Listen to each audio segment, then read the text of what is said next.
Alors, officiellement, bonjour à toutes et à tous. Bienvenue au mercredi d'Histoire à la Haute-Saint-Charles du mois de mai 2023. Nous sommes à notre dernier mercredi d'Histoire de la saison 2022-2023. Ne vous inquiétez pas, on revient l'an prochain. Alors, de la manière que ça fonctionne, c'est de la manière suivante, c'est-à-dire qu'on a un thème. Ce soir, ce sont les pionniers de Val-Bélair. Alors, je vous présente en fait des pièces d'archives en lien avec ce thème-là. Et l'idée, c'est qu'on échange, on jase, puis on ajoute à la présentation avec des commentaires, des anecdotes et toutes sortes d'histoires que vous avez à raconter l'un et l'autre. Alors, ça nous fait plaisir. Écoutez, on a commencé ça, c'est un peu une folie. Dans l'année 2008-2009, les mercredis d'histoire, on en a fait plus de 100 depuis cette époque-là, tous des thèmes différents. J'en ai raté un, le 5 décembre 2012, c'est la journée que mon garçon naissait. J'ai pris congé ce soir-là. Puis, ben voilà, alors, écoutez, je suis super content de terminer la saison avec beaucoup de monde comme ça dans la salle. Puis vous savez aussi que vous pourrez nous réécouter par la suite, euh, pas en direct, sur YouTube, puisque dans les prochains jours, notre collègue Hugo ici là, va mettre la conférence sur notre page YouTube. Voilà. Je salue ce soir quelques membres du conseil d'administration qui sont avec nous ce soir. Francine Trudel, notre secrétaire qui était à l'entrée. Bonsoir Francine. Denis Paul, dont c'était l'anniversaire dans les derniers jours, notre vice-président. Merci Denis. On a aussi Hugo. Ben non, c'est pas vrai. En fait, Hugo, j'en parlerai plus tard, qu'est-ce qui est arrivé avec lui. Hugo, il est là. Hugo, il est là. En tout cas, vous le voyez à la technique. On a avec nous également, peut-être à distance, est-ce que Lisette est là? Lisette, je salue Lisette à distance, notre trésorière. On a Céline aussi à distance, peut-être, je ne sais pas, qui vient nous voir de temps en temps là, de la maison. Alors, je salue également les bénévoles de la Société d'histoire, donc Hugo. Je salue Jean-Pierre Pelletier ici à l'avant, Bernard Poirier, puis Vincent Savard, Madeleine également, Madeleine Vézina, Marc Pépin, des fois, qui vient nous aider encore. Alors, les bénévoles qui s'impliquent là, à la Société d'histoire. Michel, il était là tantôt, c'était le premier arrivé. Michel Turcotte, je vous cherchais. Oui, merci à toutes et à tous de nous donner un bon coup de main. Alors, écoutez,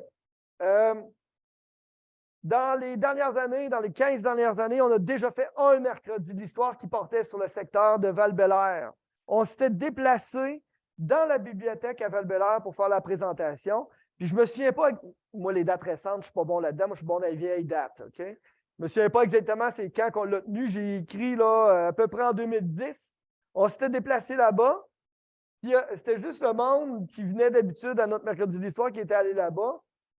Et qui avait assisté à la présentation. Fait que finalement, on avait parlé de Val-Bélair à Val-Bélair, mais sans le monde de Val-Bélair. Puis là, on dirait que le monde de Val-Bélair est venu nous voir ce soir, et ça, j'en suis fort heureux. Alors, n'hésitez pas à commenter durant la soirée, ça va nous faire plaisir de vous entendre. Alors, je vais changer la diapositive. Alors, prologue, j'ai ma première diapositive, prologue. Je ne fais pas ça souvent, ce soir, c'est particulier. Alors, après plus de 100 mercredis de l'histoire à la Haute-Saint-Charles, le temps était venu d'approfondir la connaissance de la partie ouest, nord-ouest de l'arrondissement, soit le territoire de Val-Bélair. Il est vrai que nous avions fait une conférence sur le territoire vers 2010. On pourrait vérifier ces cas exactement, mais je n'ai pas pris le temps. Mais la connaissance fine de l'histoire de ce dernier n'y était pas. Aujourd'hui, on y est nettement plus. Elle y est nettement plus, et c'est certainement grâce au travail gigantesque, le mot est faible, effectué par deux passionnés de l'histoire du territoire, et je souligne la présence de Bernard Poirier, ici présent. D'une part, je vous raconterai à un moment donné l'histoire, comment c'est arrivé qu'on a su que Bernard Poirier était passionné de l'histoire du territoire. Là, c'est une histoire où on avait parlé à la secrétaire, à la clinique, qui avait dit « Ah, si vous saviez là, comment on serait content que M. Poirier il vous partage ses connaissances. » D'accord, ça a marché comme ça.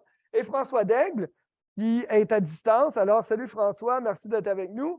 Alors, qui est également un passionné de l'histoire. Vous le voyez commenter des trucs, ceux qui sont sur Facebook, sur l'histoire des Daigues, l'histoire des terrains qui ont appartenu à des Hurons, puis tout ça, là, dans différentes pages là, de Val-Bélair, de la Société d'histoire, etc., qui est à distance et qu'on va assurément entendre ce soir, du moins je l'espère. Alors, je salue leur passion parce que c'est de cette passion-là qu'est né durant l'année l'intérêt de faire une présentation sur le territoire de Val-Bélair. La conférence de ce soir reste un merci collectif que je veux leur envoyer. Mon travail, je me suis fait réjouir, j'ai inventé une genre de blague. Mon travail ce soir sera de retenir une team de chevaux, une équipe de chevaux. Hein, les vieux disaient ça, une team de chevaux, fougueuse, qui pourrait, si je ne la retenais pas un peu, galoper pendant des heures et des heures en nous parlant du territoire de Val-Bélair. Alors, je vais essayer de garder le contrôle ce soir. Mais quand on perd un peu le contrôle, c'est le fun aussi. Donc, j'aime ça aussi, stimuler la perte de contrôle. Et je rappelle que ce soir, cette conférence, cette présentation va rester une introduction. D'accord? Parce qu'on en aurait pour des années à s'en parler. Il y aura une suite, je vous l'annonce tout de suite. L'an prochain, dans notre série de 7 mercredis de l'histoire, il y en aura un qui portera sur l'histoire de Val-Bélair, mais dans une période plus récente. Fin 19e, 20e siècle. Alors que là, on va s'en tenir à des siècles antérieurs, 17e, 18e et un peu le 19e. Alors, il y aura une suite l'année prochaine. Et donc, ce sera pour vulgariser, comme je dis, une période plus contemporaine. Et là, merci Bernard, merci François de votre passion pour l'histoire de cette partie du territoire qu'on connaissait moins à la Société d'histoire de la Haute-Saint-Charles. C'est vrai aussi que le livre qu'on a fait paraître en 2019 a été un pas vers cette meilleure connaissance du territoire, puisqu'il y a plusieurs photos anciennes du territoire de Val-Bélair qui ont paru dans cette publication que nous avons faite en 2019. S'il y en a qui sont intéressés, vous en parlerez à Francine après la conférence. Ça, c'était juste moi. Ça, c'était mon prologue. Ça va? On va commencer maintenant. Alors, comme ma conférence s'intitule « Les pionniers de Val-Bélair », je vais définir un peu c'est quoi l'idée de pionnier, d'accord? Alors, les pionniers sont des immigrants européens ou des Canadiens. Là, j'ai écrit en parenthèse dans l'ancien sens du mot. C'est quoi l'ancien sens du mot? Canadien, Canada, c'était une partie du territoire qu'on appelait plus largement Nouvelle-France. Somme toute, ça correspond à peu près à la vallée du Saint-Laurent ou bien au territoire qu'on appellerait aujourd'hui Québec, le Québec, d'accord? On appelait les Canadiens ceux qui étaient nés ici, pour les distinguer des immigrants, donc des Européens qui étaient venus s'établir sur le territoire. Donc, ou des Canadiens qui sont les premiers, très généralement, mais pas uniquement, non autochtones, je vais dire ça comme ça, à s'établir sur un territoire exploité dans le cadre du système seigneurial. Donc, le système seigneurial a eu une existence d'un peu plus de 200 ans, de 1627 à 1854, dans le territoire de ce qui est aujourd'hui le Québec. De manière générale, ces pionniers ont la tâche, telle que déterminée par l'acte de concession de leur censive. Une censive, c'est la terre qu'on leur concède par un acte de concession, qui est un document généralement signé par un notaire. Il y a des obligations dans ces documents-là. Et parmi les obligations, bien, de défricher la terre et de s'établir sur la terre dans l'objectif d'y vivre en autosuffisance. D'accord? Autosuffisance alimentaire, mais plus largement qu'alimentaire. Dans un monde où il n'y a pas de quincaillerie et d'épicerie, ta terre, elle te sert à faire tout ce que tu dois faire dans ta vie. D'accord? Alors, comme tous les autres territoires de l'arrondissement de la Haute-Saint-Charles, l'histoire de Val-Bélair sera d'abord celle de ses pionniers. Bon, c'est bon, ça va. OK, vous me suivez. Je vais d'abord parler du territoire seigneurial. Je l'ai évoqué tantôt, entre 1627 et 1854, on est dans le système seigneurial. Là, je dirais, attention, le système seigneurial, là, ça ne meurt pas en 1854, parce que la dernière journée qu'on a payé des rentes seigneuriales dans l'histoire du Québec, c'est le 11 novembre 1940, la journée de la Saint-Martin d'automne. Le 11 novembre, c'est la fête de la Saint-Martin. Vous allez probablement vous en souvenir. Il y a une blague ici, là, ouais. 11 novembre. Alors, c'est la journée de la Saint-Martin d'automne et c'est cette journée-là que les censitaires payaient leur rente seigneuriale à leur seigneur. Pourquoi? Parce qu'on était dans l'abondance seigneuriale, agricole, on avait récolté, on était plein de nourriture, on avait plein d'argent, puis on payait notre cens et rente à notre seigneur. Donc, en 1940, je vous raconterai ça une autre fois, mais l'idée seigneuriale cesse en 1854, mais va rester un peu en filigrane sur l'histoire du territoire. Donc, ce qui est aujourd'hui Val-Bélair est en fait un territoire composé de certaines parties de 3 anciennes seigneuries. D'abord, la seigneurie Guillaume-Bonhomme, qu'on appelait aussi parfois Bélair, ou qu'on appelait parfois aussi la montagne à Bonhomme. D'accord? La deuxième, la seigneurie de Godarville. Et la troisième, la seigneurie de Saint-Gabriel. Alors, je vais vous les situer, inquiétez-vous pas, je vais vous montrer c'est où ces territoires-là. Nous connaissons ici à la Société d'histoire de la Haute-Saint-Charles très, très bien le territoire de la seigneurie Saint-Gabriel. Parce que Saint-Gabriel, ça inclut l'ancienne Lorette, Loretteville, Neuchâtel, ça inclut même Valcartier au nord, qui va s'appeler Saint-Gabriel de Valcartier. Donc, c'est un territoire qu'on a beaucoup étudié à la Société d'histoire. Mais Guillaume-Bonhomme, Godarville, on les connaît moins. Puis ce soir, ben, ça va être le moment de mieux les connaître, ces territoires-là.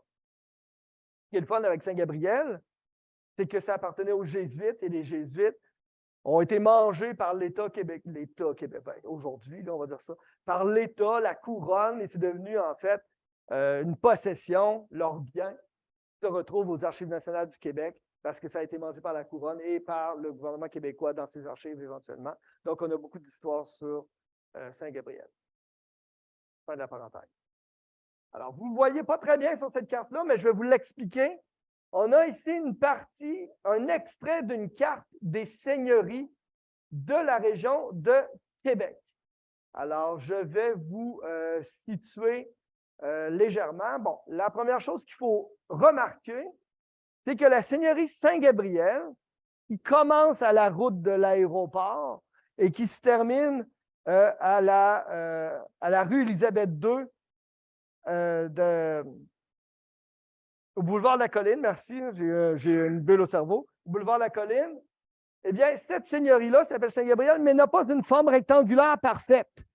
Elle a une forme écartée, si vous voulez, et on voit bien la forme écartée ici, avec cette ligne de Saint-Gabriel et l'angle ici à l'est. On voit bien cet angle-là. Alors, donc, ça, c'est la première chose. Donc, lorsqu'on a la route de l'aéroport, ben, à l'ouest, on a la seigneurie de Godarville. Et vous voyez également, plus au nord, à l'est, le fief Bélair. Alors, vous voyez le nom ici, là. Je le pointe avec mon doigt. Bélair. Donc, ça, c'est vers la montagne à Bonhomme. On remarque aussi sur la carte certaines indications qui nous permettent de nous situer. Notamment, on a ici la chapelle qu'on retrouve au village Juron, donc la chapelle Notre-Dame de Lorette, et il y a un petit pointillé, là, on ne le voit pas très bien, là, qui va suivre et qui va se rendre vers l'ouest sur le territoire. Donc, c'était pour vous donner une idée du territoire. On se trouve vraiment dans le nord de la ville de Québec d'aujourd'hui, et c'est un territoire, en fait, qui s'est peuplé, ce territoire-là, en fait, de l'est vers l'ouest. Une espèce de ligne courbe au nord, à partir de Charlesbourg, si on veut, qui va se rendre en courbant là, vers Loretteville, vers l'ancienne Lorette, finalement, là, vers l'ouest. Et tout au nord, ce territoire-là va se peupler et va voir des gens aller défricher, ioniser, je ne sais pas si ça se dit, le territoire. Et c'est de ces gens-là qu'on va parler ce soir. Bon, prochaine diapositive. Alors, je vais découper le territoire par seigneurie. Vincent Savard, vous avez une question? Oui, elle date de 1754. Et je crois, et là je dis ça sous toute réserve, qu'elle provient des cartes qui ont été dessinées par Ignace Plamondon, un arpenteur qui a aussi fait un plan précis de la seigneurie Saint-Gabriel la même année, en 1754. Voilà. Alors, la seigneurie Saint-Gabriel, première seigneurie. La seigneurie Saint-Gabriel est une seigneurie qui appartient aux Jésuites depuis 1667. D'accord? Elle leur a été cédée par Robert Giffard. Le Robert Giffard que vous connaissez. Ben, je veux dire,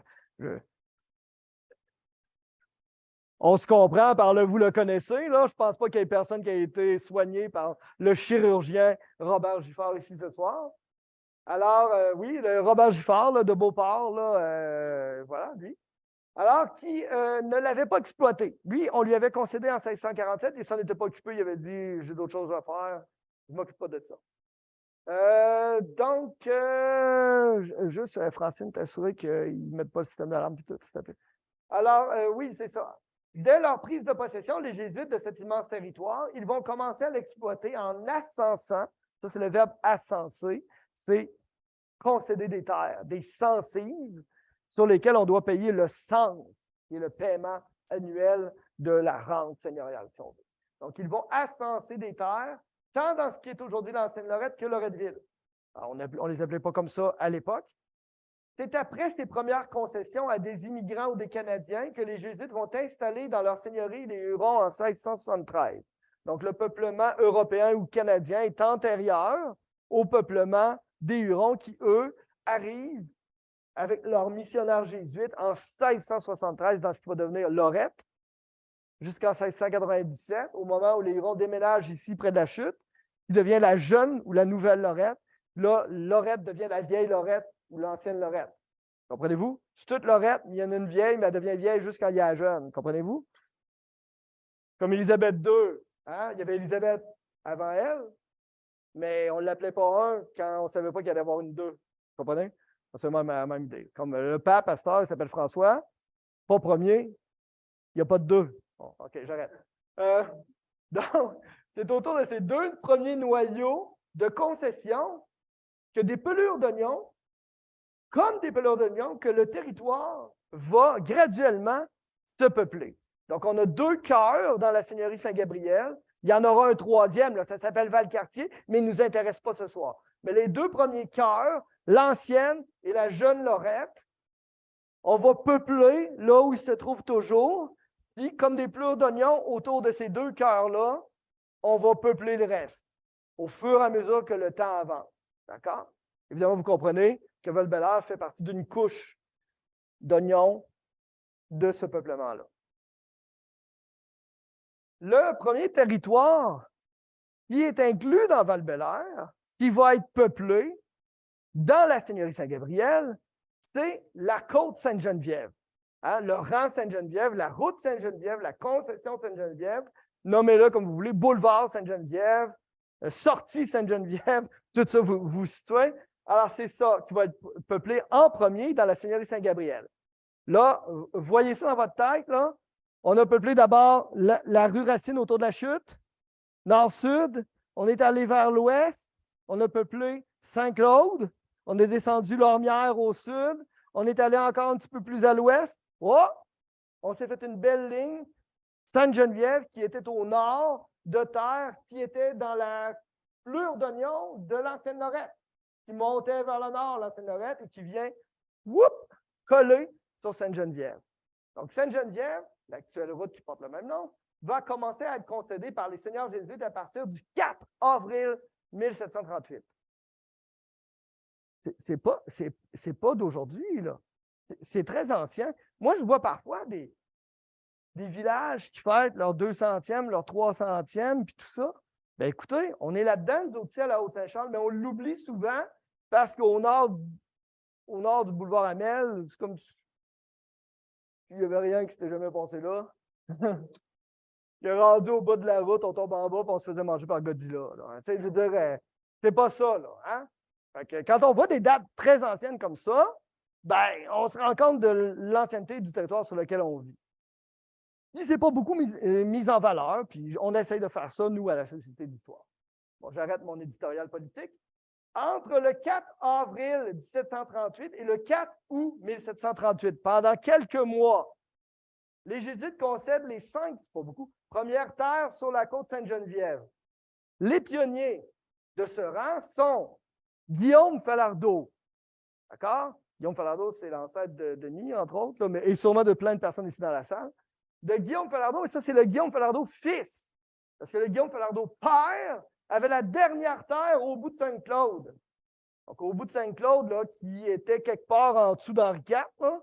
Henri IV a mangé ça là, quand ça a été fait. Guillaume Falardeau, père, était là, puis on a eu un fils, puis le fils, il s'est installé où? Sur Sainte-Geneviève, juste à côté. D'accord? C'est pas étonnant.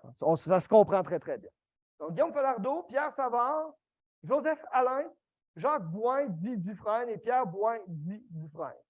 Donc, ce sont les 5 premières terres dans l'année 1738, avec ces 5 pionniers-là, qui se voient concéder des terres par les Jésuites dans le rang Sainte-Geneviève. Là, je vous dis ça de mémoire. Je pense qu'Alain, il y avait la première terre au bout et il touchait à Godarville, à la ligne, donc à la route de l'aéroport, si vous voulez. Ça, je vous dis ça de mémoire. Je n'ai pas retenu tous les fins détails, là, mais vous comprenez un peu l'idée. Alors, le 22 juin 1744, on ajoute une nouvelle concession, soit celle de Jean-François Villeneuve. Et ces terres sont bien sûr au sud du chemin, au sud de la route Sainte-Geneviève. Parce qu'au nord, 4 ans plus tard, 4 ans après 1738, en 1742, eh bien, on va concéder les 40 arpents aux Hurons. Donc, la terre des 40 arpents de front par 40 arpents de profondeur, ça fait 40 par 40, ça fait 1600 arpents. On l'appelle les 40 arpents parce que c'est un côté du carré, d'accord? Mais en réalité, la superficie, c'est 40 fois 40, c'est 1600 arpents. Un arpent, c'est 180 pieds, à peu près.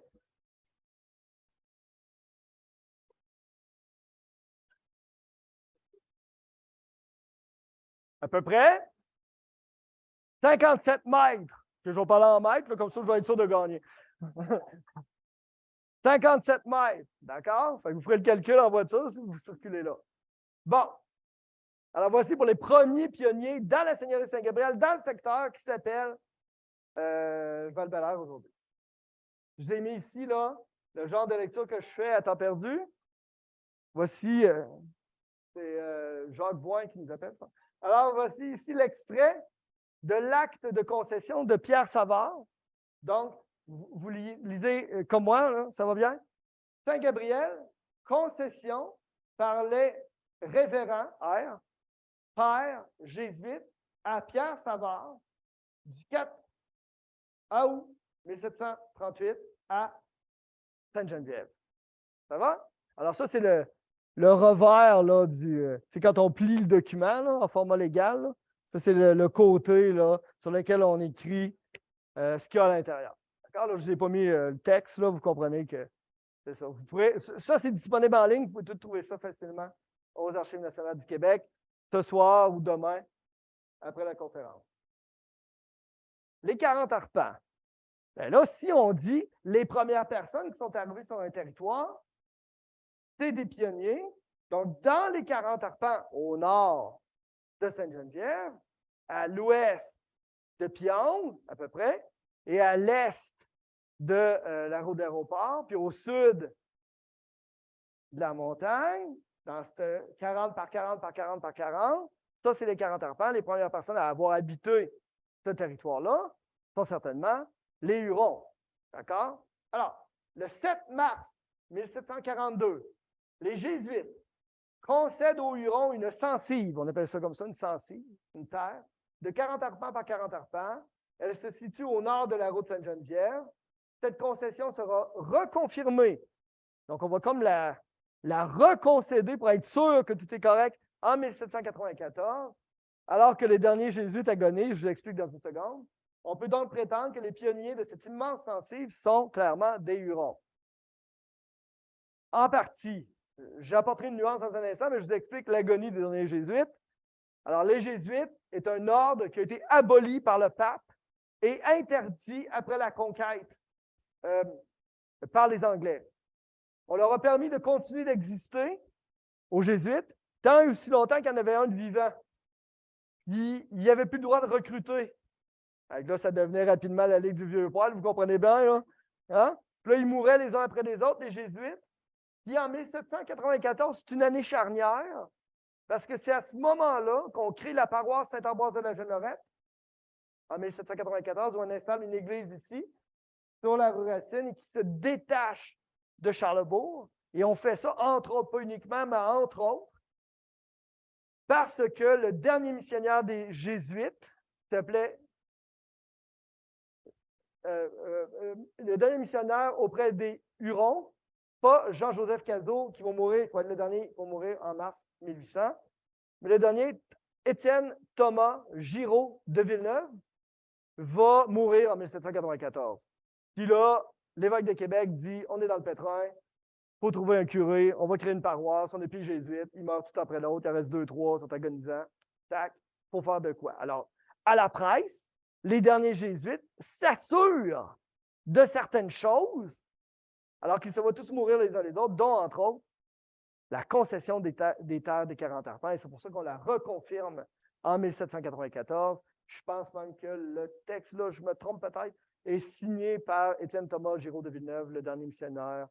Oui, Bernard Poirier me confirme que oui de la tête, je ne m'étais pas trompé. Merci beaucoup. Il y a une accélération des concessions de terre dans les années 1790 par les Jésuites. Là. Ils savent qu'ils meurent tous les uns les autres, les uns après les autres. Ils se dépêchent à concéder pour que le territoire soit occupé. Puis évidemment, pourquoi on concède, vous le devinez très bien. Il y a juste une affaire qui c'est pour avoir l'argent.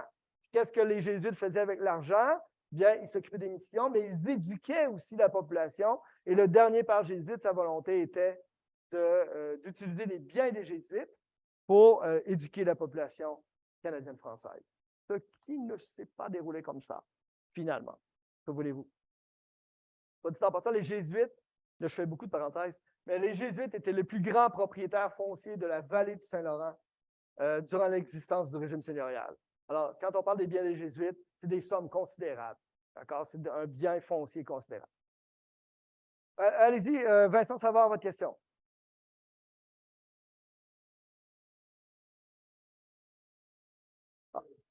Alors, la question, c'est est-ce qu'on concède collectivement ou par individu là, chacune des sections du terrain? Non, on concède aux Hurons, gratuitement. D'accord? Il n'y a pas de sens et rente pour eux, mais toutes les autres terres, en dehors de celle-là, qu'on concède en accélérant, se concèdent nominativement, là, individuellement, avec un paiement, bien sûr. J'ai toujours dit dans la vie, il y a juste deux certitudes, à mourir et les impôts. Alors, les Jésuites avaient compris ça aussi. Jean-Pierre Pelletier, allez-y. Donc, quand les colons se font concéder une terre, ils payent annuellement une rente le 11 novembre de chaque année, généralement. C'est la rente seigneuriale, en nature ou en argent sonnant, dépendant de ce qui est écrit dans le contrat.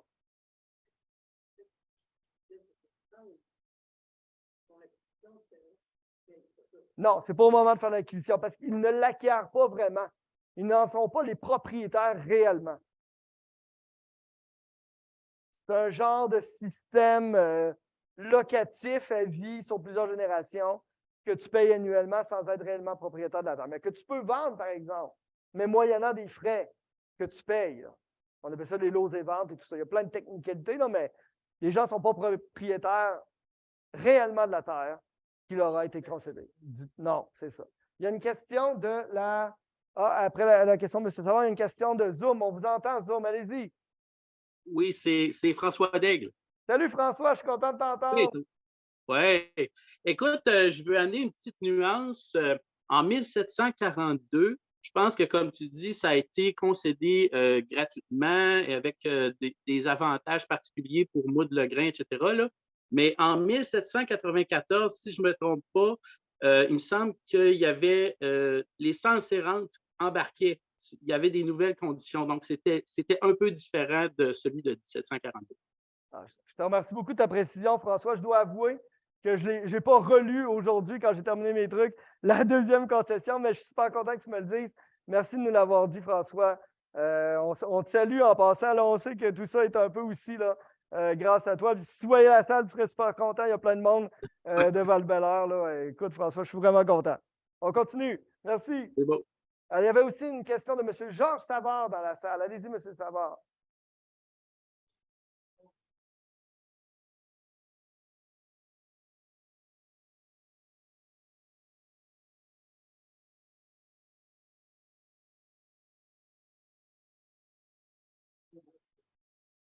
Alors ici, on me demande pourquoi les Jésuites ont-ils été abolis finalement? Alors, vous savez que les Jésuites existent encore aujourd'hui. Ils sont revenus hein, après une longue histoire, là, au Québec notamment, là, impliquant le premier ministre Honoré Mercier, dans les années 1880 et tout ça, où on a compensé les Jésuites puis tout ça pour la perte de leurs biens. Mais ils ont été abolis aussi ici, dans le territoire, parce qu'ils étaient... les Jésuites ont émergé après la réforme religieuse. Martin Luther, Henri VIII, Jean Calvin en Europe, les protestants, la création du protestantisme. Les Jésuites ont été créés à ce moment-là pour motiver les catholiques à rester catholiques et à aller évangéliser partout. Puis, quand les Anglais ont conquis le territoire, ils se sont dit, eux, on n'a pas besoin de ce monde-là, bien sûr. Voyons, c'est rétrograde, nous, on est protestants, on est humanistes, on n'a pas besoin des Jésuites pour nous aider à... C'est ça. Puis, il y avait eu des troubles avec la papauté parce que la papauté avait aussi aboli l'ordre entièrement. Donc, voilà. C'était mal parti pour eux, les pauvres jésuites, à ce moment-là. Pauvres, ils étaient loin. En fait, l'expression pauvre ne s'applique pas à jésuites, vous comprenez bien, parce qu'il va y avoir toute une querelle à la suite du décès du père Cazot qui va mener à l'expropriation, je ne sais pas si c'est le bon mot, mais l'État, la couronne, va prendre possession de l'ensemble des biens des Jésuites après 1800 et va en rester propriétaire jusqu'à l'abolition du régime seigneurial. Puis aujourd'hui, le pape est jésuite. Tiens donc, François. Premier. Non, on ne peut pas le dire, on s'en souvient. François, c'est bon. Prochaine. Alors, on a ici l'extrait de l'acte de concession des 40 arpents, donc le revers là, pour classer le document, là, vous voyez. Il est intéressant, lui, celui-là. D'abord, c'est écrit en rouge en haut, Jeune Lorette. Donc, c'est une partie d'un territoire qui était inclus dans ce qu'on appelle la Jeune Lorette. Donc, la Jeune Lorette, c'est depuis que les Hurons sont arrivés à Lorette, qui s'est appelée Nouvelle-Lorette en 1597, par opposition à la Vieille. Alors, c'est écrit « Concession par les révérends pères jésuites aux sauvages Hurons du 7 mars 1742. » D'accord? Évidemment, vous comprenez qu'on reste prudent avec les mots utilisés il y a 300 ans, là, on s'entend. Et ce qui est intéressant, c'est ce qui est écrit dans le bas. Dans le bas, c'est écrit « Copie délivrée au père Gonard pour les sauvages ». Donc, le père Gonard, Nicolas de Gonard, était un missionnaire jésuite chez les Hurons. Et c'est la copie qu'il avait obtenue chez le notaire après la concession de la terre des 40 arpents et qu'il était revenu avec cette copie-là, ici à la Jeune Lorette, qui appartenait, cette copie-là, aux propriétaires, entre guillemets, de la terre, c'est-à-dire les Hurons. D'accord? C'est la troisième copie. C'est écrit en haut 3, Jeune Lorette 3. Troisième copie. Ça va? On continue. Bien, on a ici un plan, toujours en 1754. Cet extrait-là est un extrait de la carte d'Ignace Plamondon qui a arpenté et tracé le territoire de la Seigneurie Saint-Gabriel en 1754. Si je me souviens bien, là, sous toute réserve, là, je vous dis ça de même, on dirait que je veux vous en donner plein, là, je veux que vous rentabilisiez votre billet à soi. Dans la famille d'Ignace Plamondon, Ignace Plamondon était arpenteur. Il y avait eu une fille ou une petite fille qui s'était mariée avec la famille Picard, qui était notaire à Wendake, la famille du notaire Paul Picard. Sauf erreur, il y a une Plamondon là-dedans. Puis il y a Henry O'Sullivan, que vous connaissez, qui est devenu arpenteur aussi parce que sa belle-mère ou quelque chose comme ça était une Plamondon, descendante d'Ignace Plamondon. Donc, finalement, ce que je veux te dire, c'est compliqué un peu, là, c'est qu'ils sont arpenteurs sur quelques générations dans la même famille. C'est juste ça que je voulais dire. Je m'excuse d'avoir décroché. Donc, ici, vous voyez le gros carré au centre, ce sont les 40 arpents. Somme toute, on a le chemin, la route Sainte-Geneviève qu'on a ici, qui est à peu près le même tracé qu'aujourd'hui.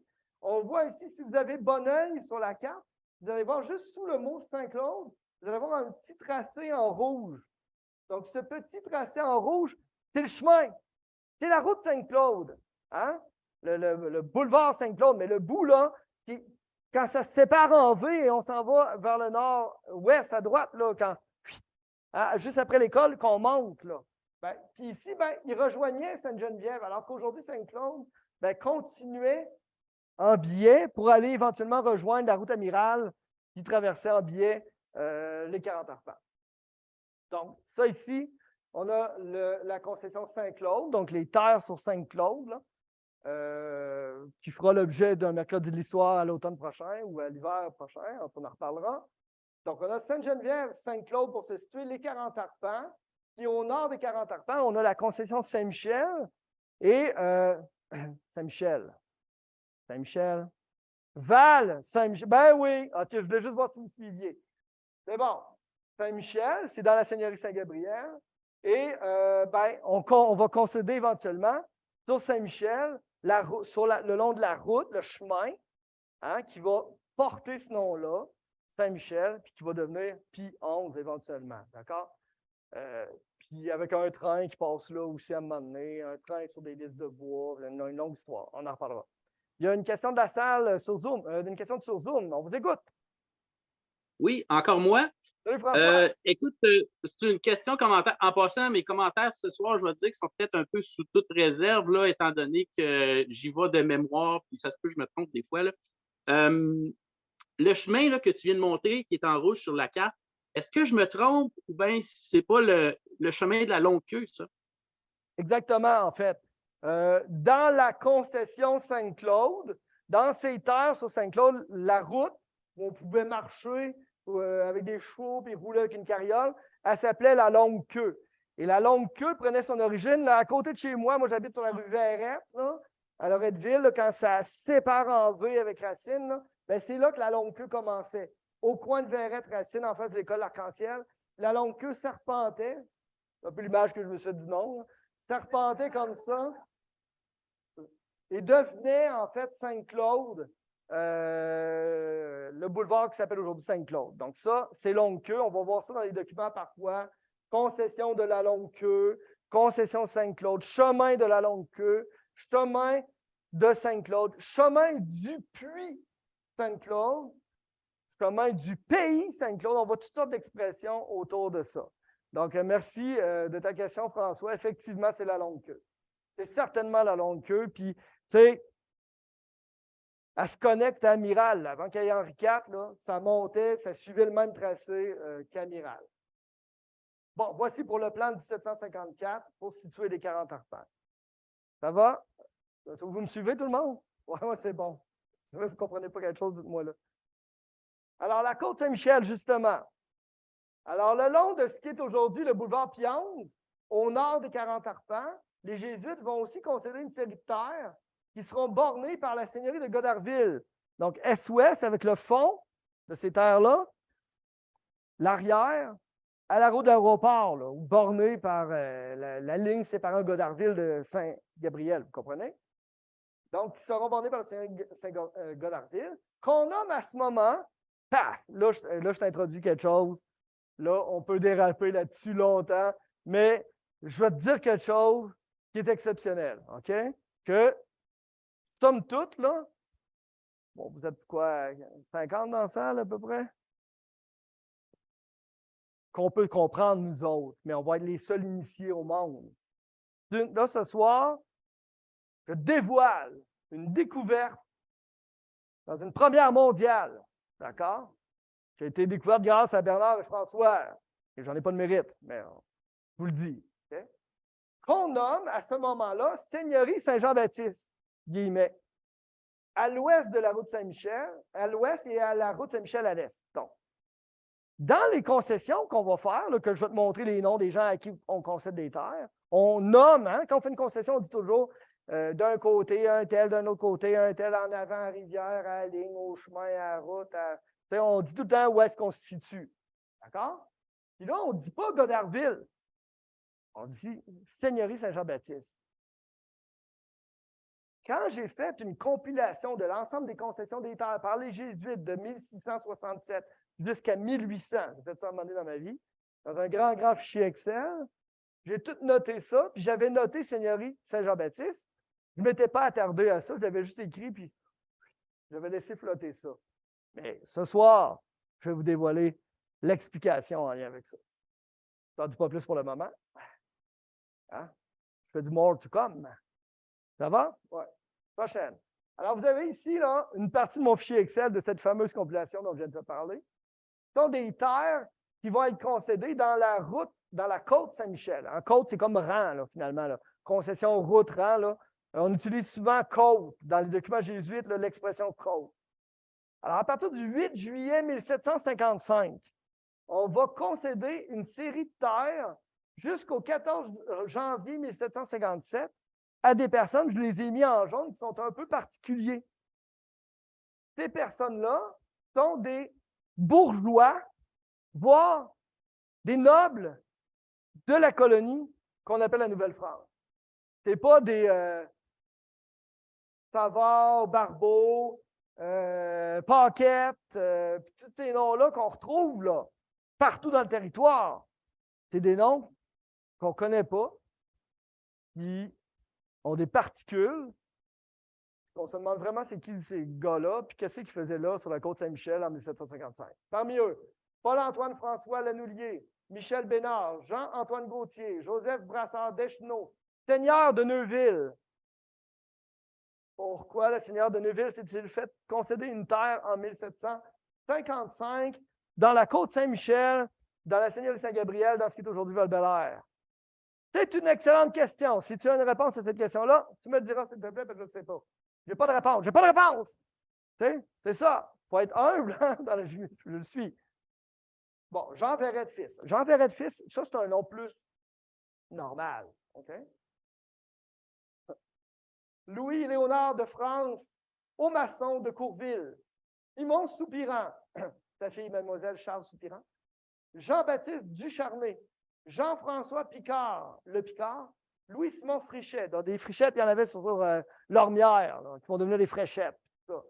Et Nicolas Gaspard Boisseau. Tous ces gens-là, concédés au nord des 40 arpents, sur la côte Saint-Michel, avec le front, le long du chemin, puis l'arrière de la terre, à la route de l'aéroport. Vous voyez, il y en a certains qui ont des affaires bizarres à côté, comme Joseph Brassard s'écrit, la terre a été rétrocédée aux Jésuites le 26 novembre 1768. Ça, tu pouvais faire ça. Quand tu te faisais concéder une terre, à un moment donné, tu disais la merde, je m'en vais ailleurs, j'en veux plus, il y a 20 trop de moustiques là-bas, je suis plus capable. Fait que lui, il va faire ça. Le 12 août 1756, Jean Verret de Fils, ben, il ne s'est pas fait concéder cette journée-là, parce que c'est écrit à côté dans l'acte de concession depuis plusieurs années. Fait que le 1756, il est faux. Parce que depuis plusieurs années, c'est avant 1755. Donc, le pionnier de la côte Saint-Michel, c'est avant 1755 parce que c'est depuis plusieurs années. Plusieurs, c'est 2 et plus. On est d'accord? C'est bon. Après ça, le 20 septembre 1756, Louis-Léonard de France en Moisson de Courville, lui, c'est l'ancienne concession de Guillaume Prévost. Guillaume Prévost, probablement, qui a fait la même affaire, lui, il a dû dire moi, m'en retourne. Je suis tanné. Ils ont reconcédé la terre à Louis-Léonard. Une série là, de, je pense que c'est 10 terres, 2, 3, 4, 5, 6, 7, 8, 9, 10, 11 terres qui vont être concédées entre 1755 et 1757 au nord des 40 arpents, 15 ans après les 40 arpents, mais visiblement, il y en avait déjà qui habitaient là. Souvent, les Jésuites, puis pas juste eux, concédaient aussi verbalement des terres. Donc, ils disaient, vas-y, on s'entend verbalement, puis à un moment donné, si tu as besoin, on te concédera officiellement. T'sais? Ou essaye-le pendant 2 ans, puis on va te concéder officiellement dans un acte, dans un document éventuellement. Bon, fait que là, ça, c'est un premier bout. Là. Sainte-Geneviève 38, dans Saint-Claude, là, c'est les années 1710 et un peu avant quand même. Puis là, ben, on monte et on soupçonne qu'on est les 40 arpents 42, puis là, on est quelques années après les 40 arpents. Fait qu'on occupe le territoire. Les plures d'oignons, là, je disais tantôt, là, qui reculent de plus en plus, s'éloignent du cœur. Puis après ça, vous ne les voyez pas parce qu'ils sont un petit peu flous, mais il y a une autre série, à partir du 9 novembre 1758 jusqu'au 1er décembre 1780, qui sont en fait pas toutes parfaitement là, dans Saint-Michel. Là. Il y en a une qui ne l'est pas là, ici. Mais on a une série de terres concédées dans la côte et route Saint-Michel. Puis, c'est des noms plus communs dans nos recherches sur le territoire. Regardez les noms, là. Jobin, Falardeau, Bédard, Verret, Renaud, Godefroy-Bernard. Godefroy-Bernard, je le connais, lui, il était maître farinier. Il était le meunier au moulin près de la chute ici. Son père, Pierre Bernard, l'avait été avant lui depuis au moins 1742. Il est connu, ce gars-là. On le connaît, Godefroy-Bernard. Alors, Joseph Pajot. Donc, tous les noms qu'on connaît relativement bien. Alors, qui vont occuper le territoire, là, clairement, dans une marche continue d'occupation du territoire jusqu'en 1780 dans Saint-Michel. Ça va? Vous avez une question? Allez-y.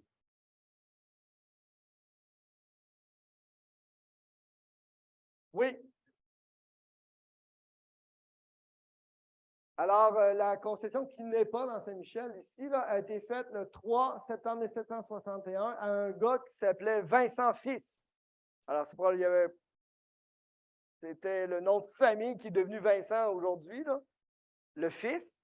Puis lui, il était Huron de l'émission de la Nouvelle-Lorette. Alors, évidemment, c'est un peu difficile de trouver c'est quel gars précisément, là, parce qu'il n'y a comme pas de prénom, là, vous comprenez? Mais avec des recoupages, on pourrait éventuellement le trouver. Donc, c'était quelqu'un qui faisait concéder, pas comme dans les 40 arpents, mais une terre à lui, toute seule, qui, là, je vais vous le dire, probablement était une terre à bois. D'accord? Il y a des très bonnes chances, je mettrais un vieux vin là-dessus, que ces terres-là, en montant vers le nord, étaient de plus en plus des terres à bois. Parce que dans le cœur du village, le village autour de la chute, dans le milieu de l'oignon, là, ben, on était établi depuis 100 ans et un peu plus. Puis, on avait défriché pas mal.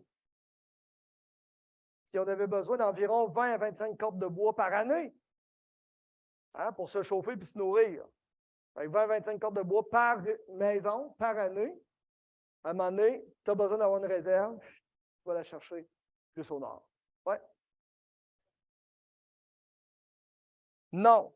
Les 40 arpents, en fait, je pense qu'on peut dire qu'à un moment donné, les 40 arpents se font la côte Saint-Michel, le chemin, la route va rentrer, hein, Bernard, je ne me trompe pas en disant ça. À un moment donné, la route va rentrer un petit peu dans les 40 arpents, mais généralement, elle longe les 40 arpents.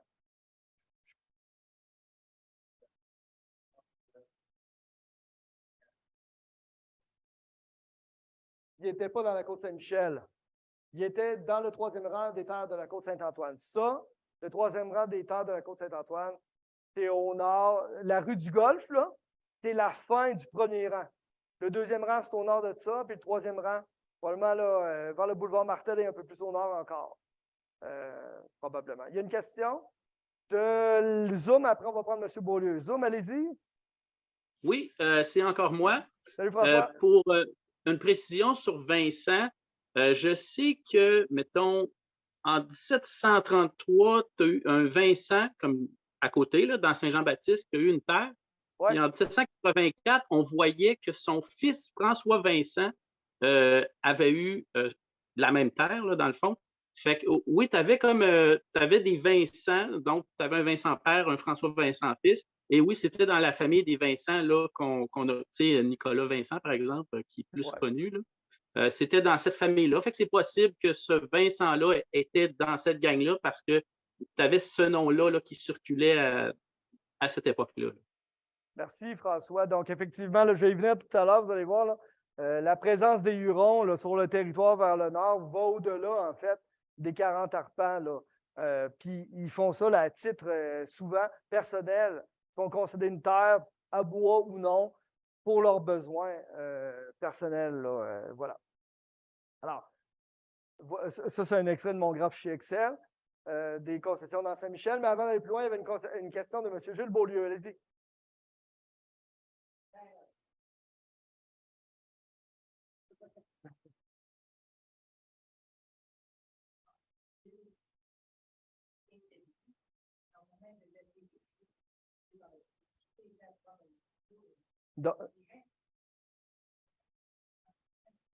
Bon, alors, M. Jules Beaulieu demande la question, là, comment les gens vivaient lorsqu'ils étaient établis? Ils devaient tenir feu et lieu sur des terres qui étaient surtout utilisées comme des terres à bois. Bien, vous comprendrez que certaines de ces terres-là qui vont être habitées assez tôt dans l'histoire. Donc, on va avoir des gens qui vont s'établir en montant la côte là, de Pionce, si on veut. Là. Donc, on va retrouver, il y en a beaucoup qui se font démolir ces temps-ci, des vieilles maisons sur le territoire. Ça, c'est une réalité. Donc, il va y avoir l'occupation du territoire par des gens. Comment vivent-ils? Ils vivent de la production autant que faire se peut de la terre, mais ils vont varier. Hein. Ils vont être forgerons, ils vont se trouver des métiers comme ça. Ils vont avoir des moulins à scie, puis tout ça. Mais beaucoup des terres à bois, en fait, vont servir pour produire du bois de chauffage, puis on va avoir des chemins qu'on va utiliser, qu'on va descendre jusque dans le cœur du village, que ce soit à l'ancienne Lorette ou à Loretteville. Fait qu'on y va avoir des vieux chemins. Là, puis ça, c'est une partie des terres à bois du territoire, là, mais il y en a d'autres aussi vers l'est, dans le haut de Saint-Émile, puis tout ça, là, vers le lac Saint-Charles. Il y a beaucoup de secteurs comme ça, là, entre Saint-Gabriel, puis le lac Saint-Gabriel, le Valcartier, puis le lac Saint-Charles. Il y a beaucoup, beaucoup de territoires de terre à bois aussi. Puis, avant votre question, M. Savard, ouais, Michel Savard, je me souvenais. Ce que je dirais aussi, c'est que quand on va, puis ça fera partie de la deuxième présentation l'année prochaine, installer le chemin à lisse, le train, le chemin de fer, mais sur des listes de bois, eh bien, c'est un des objectifs du chemin à lisse d'aller chercher le bois et de descendre en ville. Bon, ça ne marchera pas, là. Ça va durer 3 ans. Là. Ils vont se rendre compte qu'ils ne sont pas capables de monter à la côte facilement. Avec un peu d'humidité, ces roues, là, ça ne fonctionnera pas. Mais c'est un des objectifs de ça.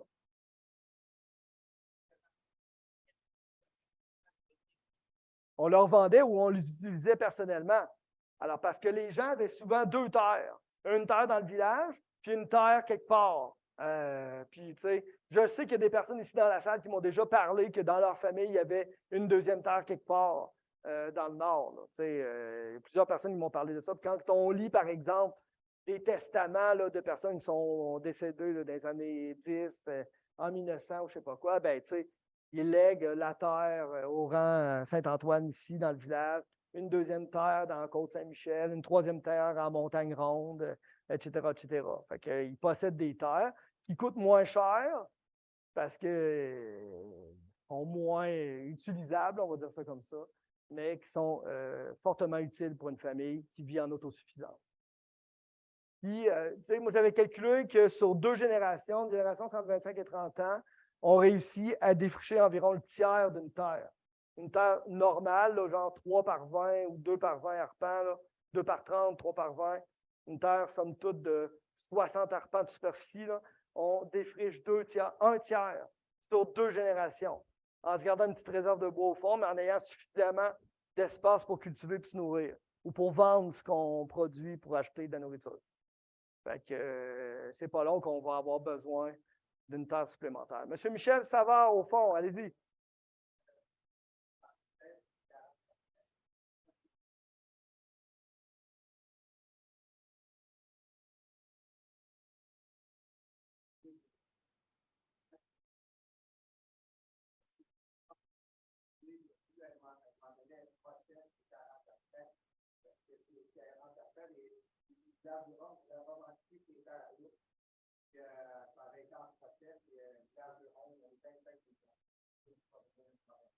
Ben, effectivement, en fait, là, puis je n'entrerai pas en détail là-dedans, là, mais s'il y a des maisons aujourd'hui sur les rues, là, Aladin, aidez-moi, là, dans les A, là, à Val-Bélair, c'est écrit les rues sont en ordre alphabétique, c'est merveilleux.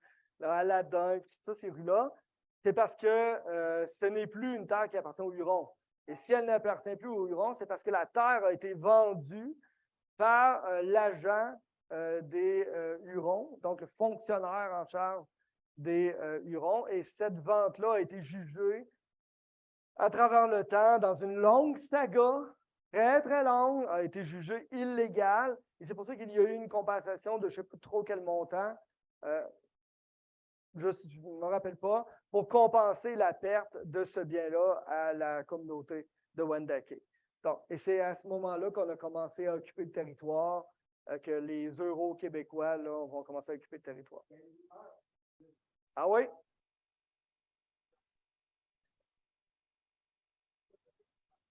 Alors, M. Savard,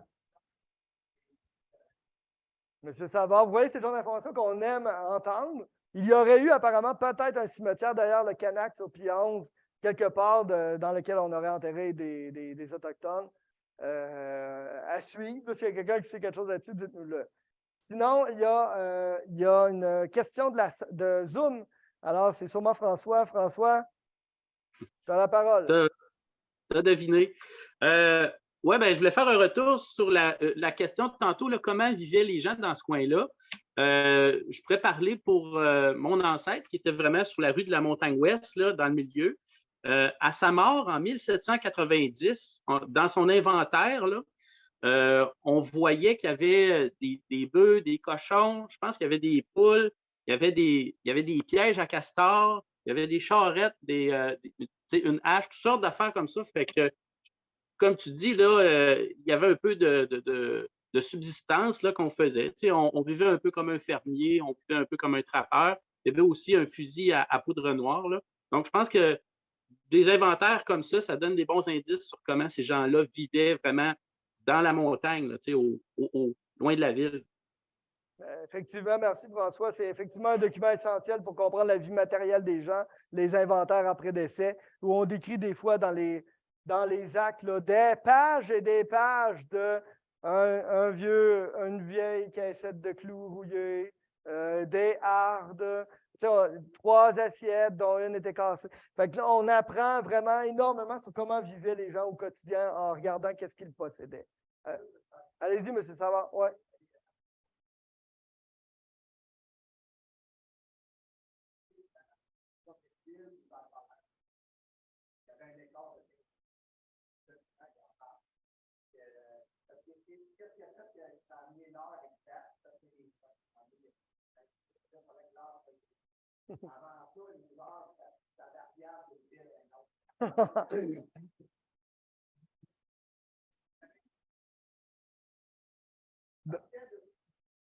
C'est arrivé à la même heure. Donc, ce que M. Savard dit, c'est qu'à un moment donné, il y aurait eu un décalage de 15 minutes entre Val-Bélair et Loretteville.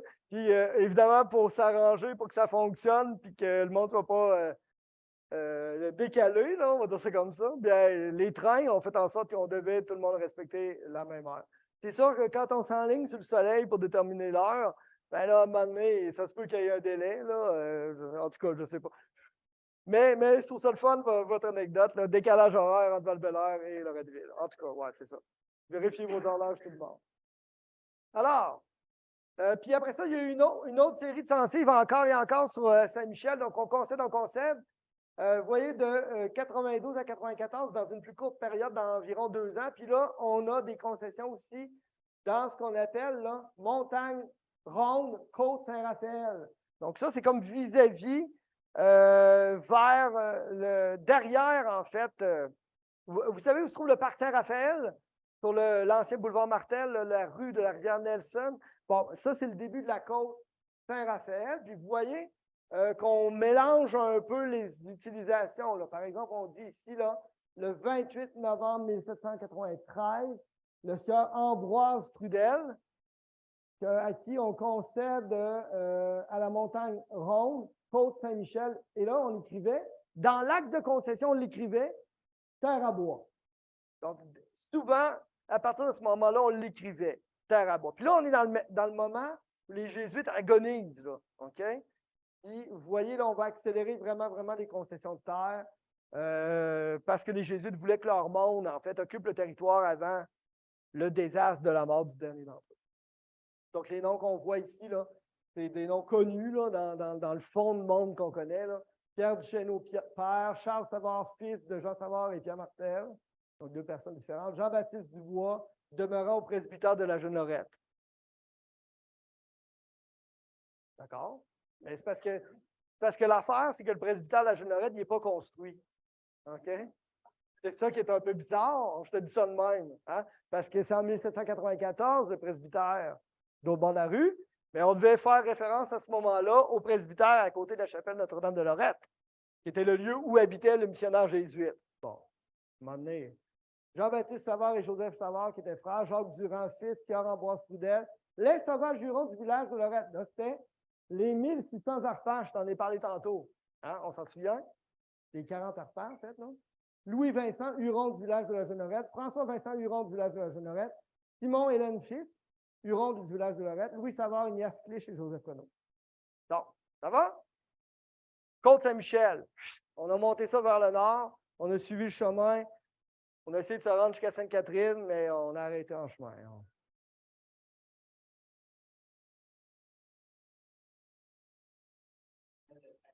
Oui, c'est ça. Saint-Raphaël, Montagne-Grande, il y a d'ailleurs une montagne là, quand on regarde.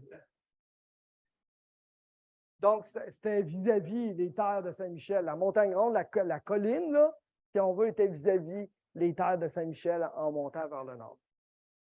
C'est vers l'autre bord, il y a Saint-Gabriel, les premières terres vers Saint-Gabriel de Valcartier. Voilà. Vincent Savard. Oui, donc.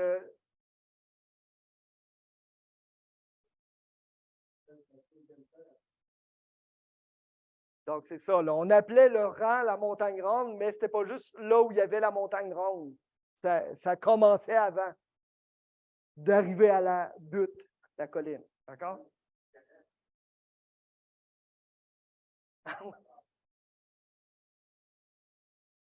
Ben oui. Ben, M. Michel Savard nous dit que cette montagne ronde, qu'on peut bien voir si on est habile sur Google Maps, là, on la voit bien, cette montagne ronde-là, là, c'est boisé et tout, là, aujourd'hui encore. Bien, Michel Savard nous mentionne que des personnes affirmaient que c'était un volcan ou un restant de volcan, en fait. Voilà, un peu comme les Montérégiennes, dans Montérégie, là, c'est un peu. Oui, tout seul, c'est vrai. On continue. Guillaume Bonhomme. Bon, deuxième seigneurie. C'est ça. Là. Arrêtez de m'interrompre tout le temps, j'essaye. On va sortir du site à minuit, ça continue. Arrêtez, laissez-moi tranquille. Alors, Guillaume Bonhomme. La seigneurie de Guillaume Bonhomme, aussi nommée Belair, est concédée à Guillaume Bonhomme, le gars, pas de trait d'union. Vous voyez, je n'ai pas mis de trait d'union. Le gars, le 24 novembre 1682. On y a parfois vu la mention, guillemets, réserve des sauvages, dans certains documents seigneuriaux traitant de cette seigneurie.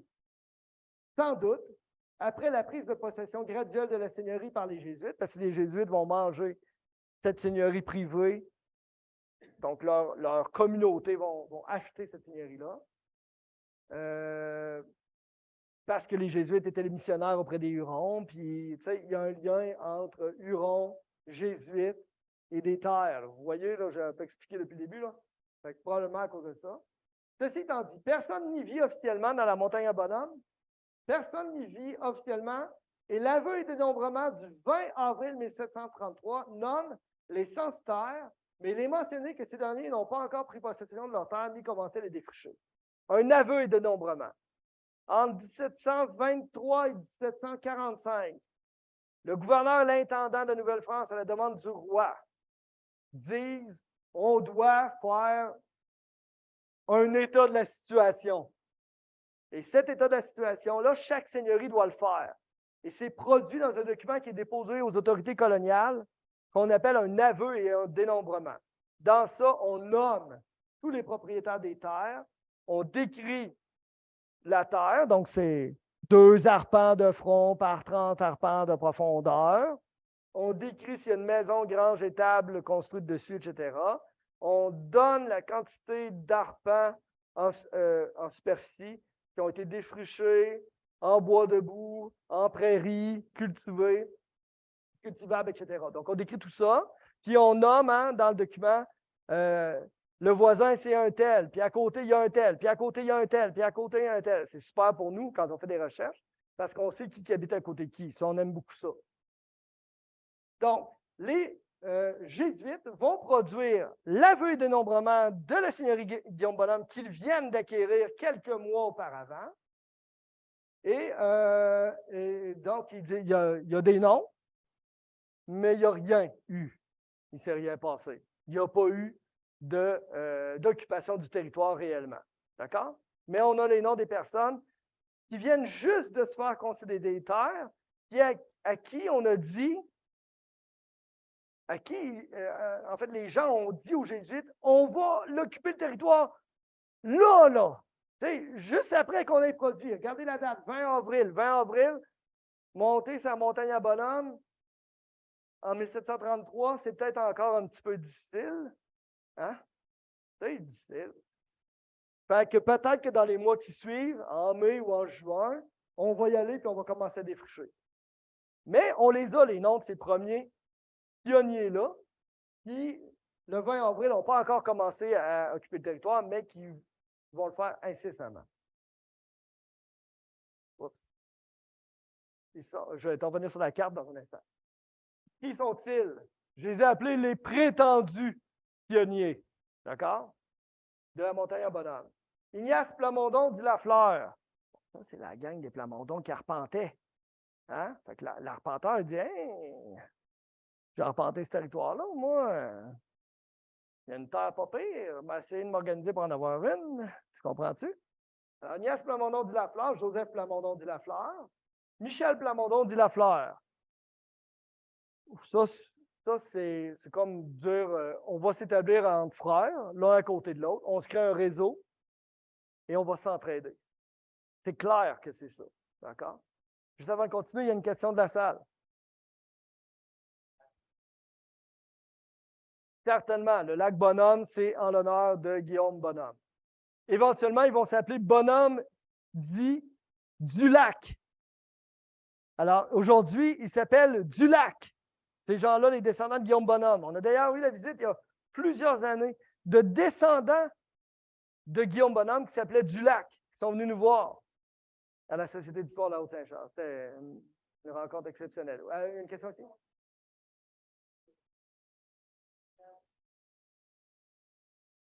Oui, bien, d'où venait-il en fait? Ça va être beaucoup des gens qui vont déborder. Il y a des noms qu'on va retrouver dans l'ancienne Lorette, vers Cap-Rouge, puis tout ça. Ce n'est pas des noms qu'on va retrouver dans les pionniers d'ici, de Loretteville, si on veut. Mais plus à l'ouest, oui, c'est des noms qu'on va voir. Les Dulac, les bonhommes du Dulac vont se retrouver dans Sainte-Foy, dans l'ancienne Lorette, entre autres. Là. On va les retrouver là. Donc, je continue les noms là, rapidement. Joseph Delage d'Ilarivière, Pierre Delage d'Ilarivière, donc encore une famille. Jean-Baptiste Custeau, Michel Moisan, Eustache Arnois, Pierre Plamondon de Lafleur, encore. Jean Meunier, Jean-François Meunier, une autre famille. Charles Valin, des Valins. Tu vas voir, tantôt, je vais te montrer un plan de 1709, on va avoir des Valins. Jean-Baptiste Custeau et Ignace Bonhomme. Donc, les bonhommes se concédaient eux-mêmes. Hein? Le Seigneur dit, toi, tu es un bonhomme, je te concède une terre. Il y avait une blague ici. Alors, toutes ces terres ont les mêmes dimensions. 3 arpents par 30. 3 arpents de front par 30 de profondeur. Okay? C'est 90 arpents de superficie. C'est énorme. 3 sensibles sont doubles, c'est-à-dire qu'elles ont 6 arpents par 30 sur ces terres-là. Il est intéressant de remarquer que plusieurs terres sont à des membres de mes familles, je l'ai dit. La famille est clairement une atout de solidarité pour les pionniers, surtout dans ce territoire plutôt hostile à l'agriculture. Rien n'indique, à la suite de recherches préliminaires et non exhaustives, que ces pionniers ont réellement tenu feu et lieu à cet endroit.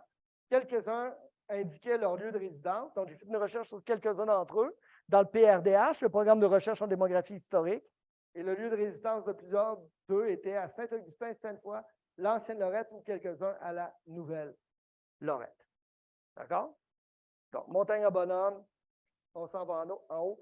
Quand je t'ai parlé de la solidarité, c'est super important. On dit d'ailleurs que lorsque quelqu'un se fait concéder une terre, s'il ne se marie pas dans la première année de la concession de terre, les chances qu'il reste là plus de 2 ans sont à peu près nulles.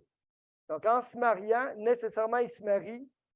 Avec qui qu'elle se marie, Maria Chapdelaine, finalement? Elle ne se marie pas avec François Paradis. Elle ne se marie pas avec l'Américain. Elle se marie avec l'autre, le voisin. Pourquoi? Parce qu'elle connaissait depuis toujours, parce que le beau-père habite à côté. S'il a besoin d'aide, il peut aller y emprunter sa herse.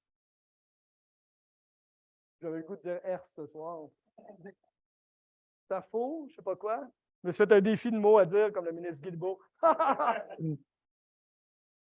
Hein? Fait que ça, là, c'est la naissance de notre territoire. Sans ça, un inconnu qui arrive dans un territoire, s'il ne se marie pas rapidement, c'est terminé pour lui, il s'en va, il se fait considérer une terre ailleurs. Généralement. Allez-y, Vincent Savard.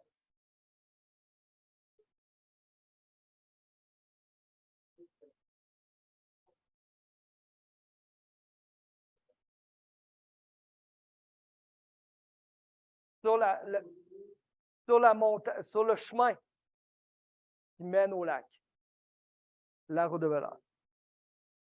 On est loin de service, même s'il n'y en avait pas beaucoup à l'époque, mais on est loin, par exemple, d'un moulin à farine.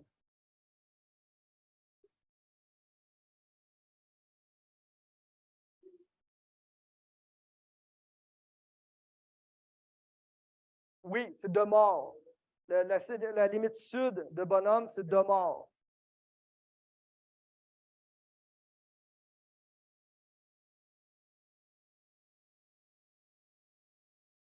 Peut-être un peu en diagonale, oui, là, mais qui suit des lignes. Oui. Effectivement. C'est sûr qu'on est loin, là. C'est sûr qu'on est très loin. C'est pas pour rien que ce monde-là va hésiter avant de s'établir. Parce qu'ils ne vivront pas là, comme on le voit là. Moi, je suis allé voir là, postérieurement à la concession là, ils ne vivent pas là. Ils n'occupent pas le territoire. Ils ne tiennent pas feu et lieu, comme il est nécessairement obligé de le faire.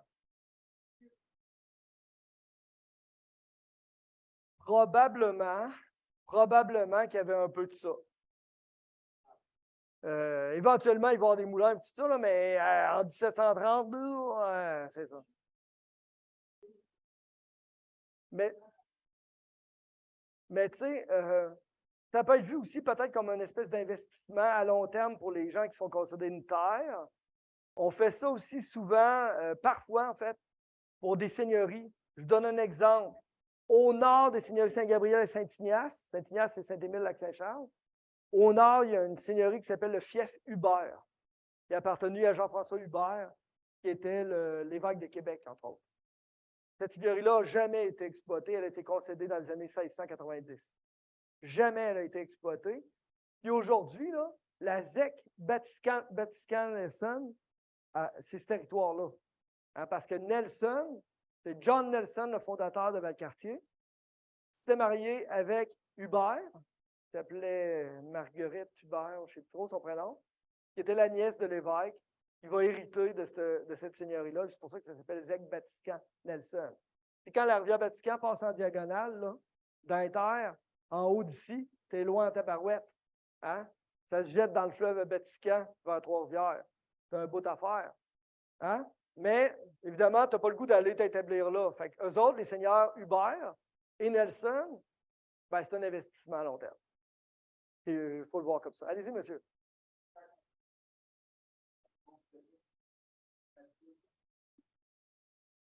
Alors, monsieur ici nous pose la question, quand on concède une terre, est-ce qu'on la vend ou on la donne? Ben, en fait, la réponse, c'est ni un ni l'autre. On la concède. C'est le seul mot qui marche. Puis, ce qui s'approche le plus de ça, c'est une espèce de location à long terme sur plusieurs générations. Fait que le premier qui se fait concéder une terre, ça ne coûte rien. Il ne l'achète pas, la terre. Mais le 11 novembre, à chaque année, il doit payer un montant précis. Hein? 2 sols, un denier, 2 chapons vifs, hein? C'est fixé dans le contrat. Il doit être obligé de le payer. Souvent, ils ne payent pas, ils ne sont pas capables. Mais les seigneurs, ils notent. Hein?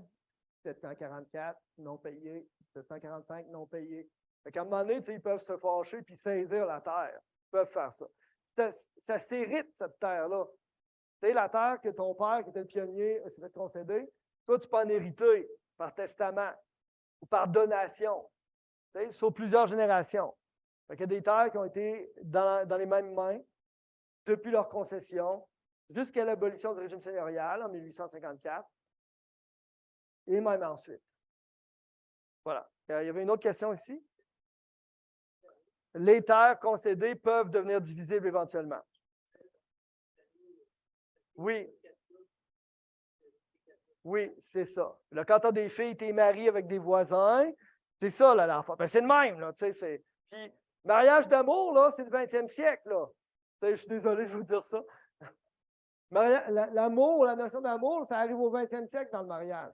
Avant ça, là, c'était un contrat financier, une entente commerciale, je ne sais pas comment le dire, Fait que, tu sais, tu te maries avec la fille du voisin, etc. Là. Puis à un moment donné, ben, tu peux diviser les terres, autant qu'à faire ça peut. Là. Mais tu sais que tu as besoin d'une terre d'une superficie X pour pouvoir survivre. Fait que tu ne peux pas la diviser éternellement. Non, non, ils se divisent, oui. Elles se divisent, oui, les terres. Oui, donc il y a l'achat des terres voisines, etc. Toutes sortes de passe-passe qui se font, là, comme aujourd'hui d'ailleurs. Vous avez une question, M. Beaulieu?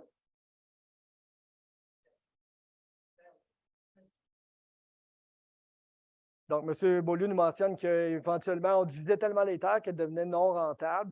C'est sûr qu'à un moment donné, ça devient non rentable, mais à un moment donné, on va sortir de ça avec l'industrialisation à la fin du 19e siècle. Puis, quand on fait le cadastre là, en 1873, ben, on réalise qu'il y a certaines terres qui n'ont à peu près pas été touchées, mais qu'il y a plein de terres qui ont été subdivisées en plein de numéros, là, -1, -2, -3, -4. Puis, des fois, on construit une maison dans le fond de la terre, du vieux bien. Comme la maison Savard, là, au bout de la rue Giroux, là. Ben, c'est probablement ça. Il y avait probablement une maison sur le front, sur la rue. Puis, au fond de la terre, on a construit une maison, là, vers le fond de la terre, t'sais. On la trouve bien vieille, cette maison, elle l'est. Mais il y en avait sûrement une bien plus vieille sur le front, en avant, sur le bord de la rue. Alors, il y a plein d'affaires de même qui se passent.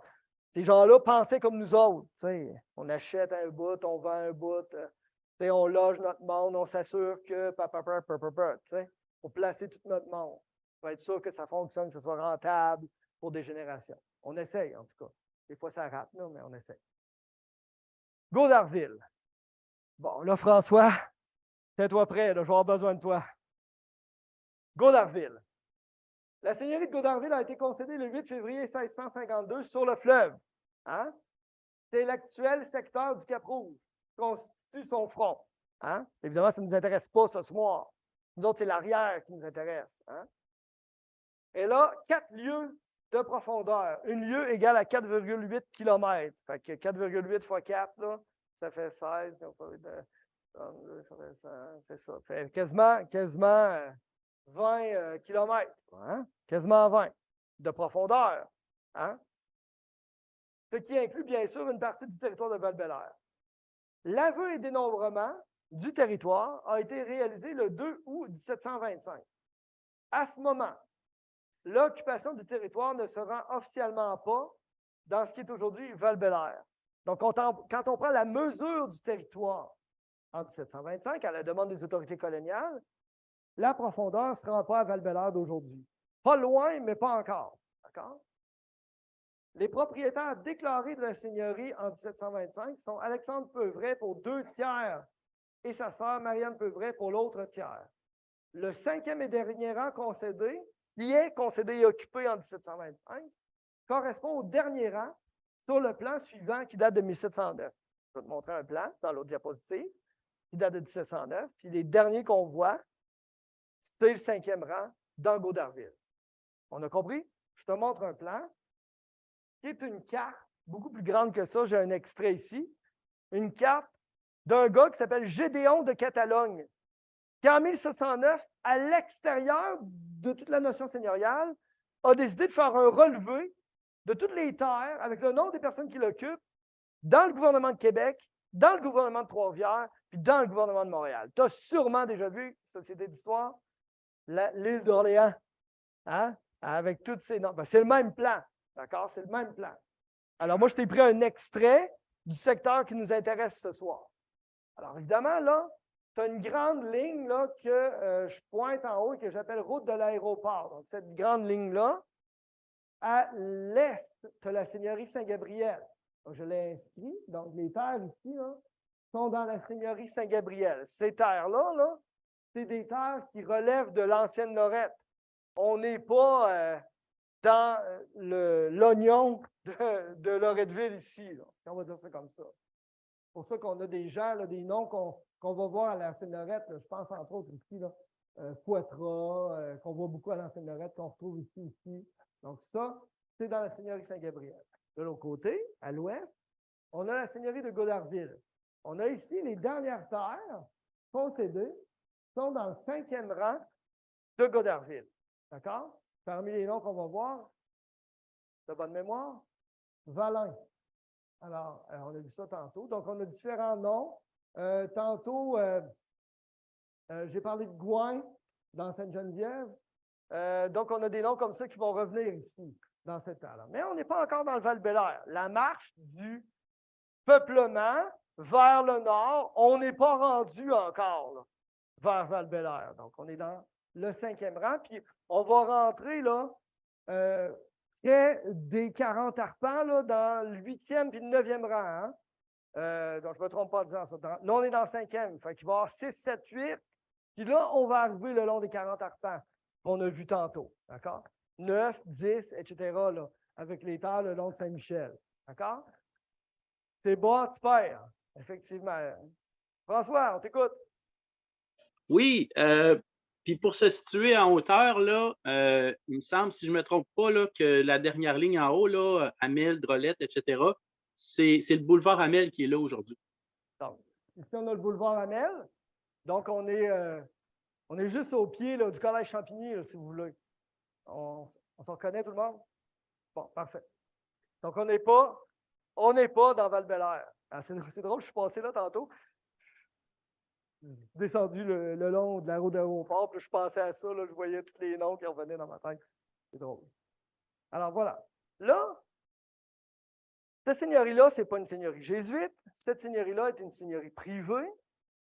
Puis je vais te montrer un peu l'arbre généalogique des possesseurs de cette seigneurie-là qui s'appelle Goderville. Tu te souviens, il y a un mystère. Hein? Tantôt, je l'ai évoqué, mais je n'en ai pas parlé longtemps. Mais là, pour te maintenir en vie, là, je t'ai parlé du mystère du nom de la seigneurie qui était voisine, là, Saint-Jean-Baptiste. C'est là qu'on va avoir des réponses à nos questions. Avec cet arbre généalogique des seigneurs de Goderville. Donc, Goderville, le premier propriétaire, en fait, on va dire ça comme ça, en fait. Pour nous comprendre notre affaire, là, nous, ce n'est pas vraiment le premier propriétaire, mais en tout cas. Jean-Baptiste Peuvret de Menu.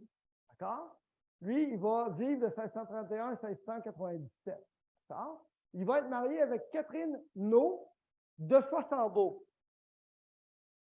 C'est bon? Tu commences à voir ça s'établir dans ta tête? C'est bon.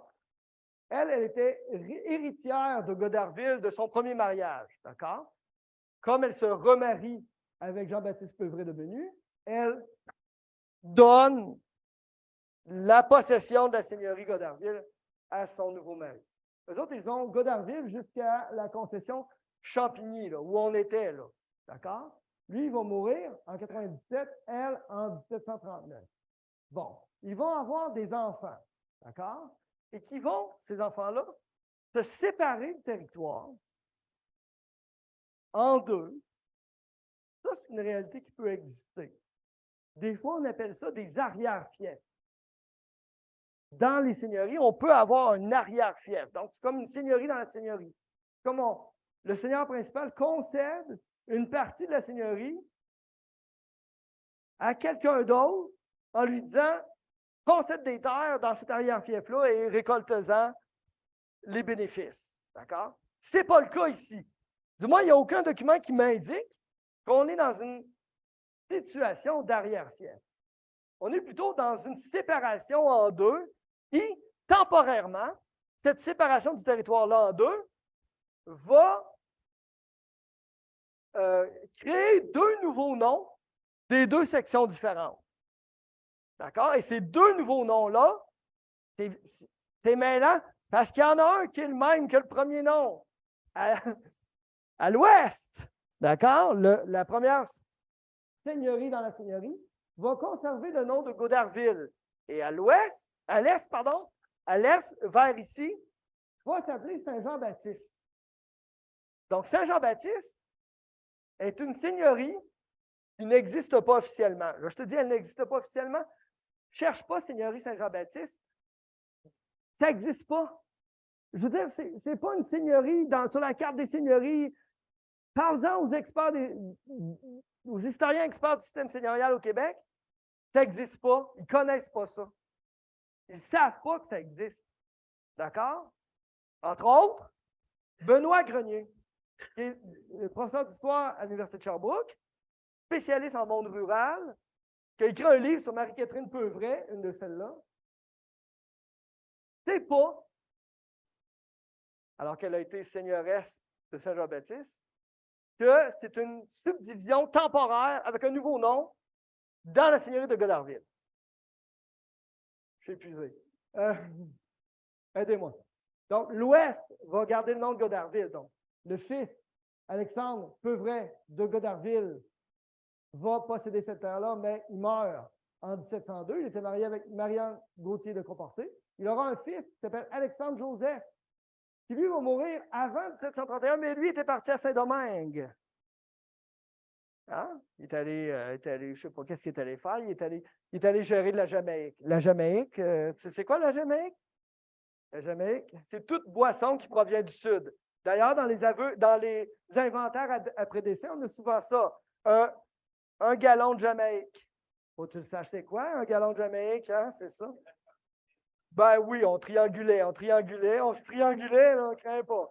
Ben, je ne sais pas qu'est-ce qu'il faisait là, j'ai même une hypothèse.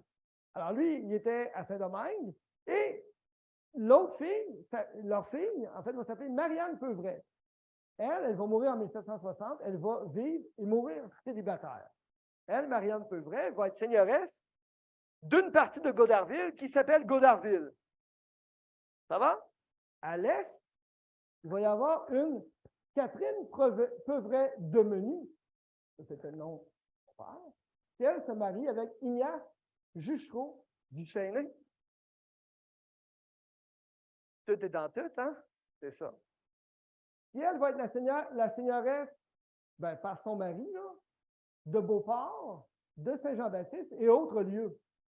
Quand on lit le livre de Benoît Grenier sur la seigneuresse Catherine Peuvray, on parle de Beauport parce que les seigneuresses de Beauport, très, très peu, de Godarville, c'est un territoire peuplé d'arbres et d'épinettes.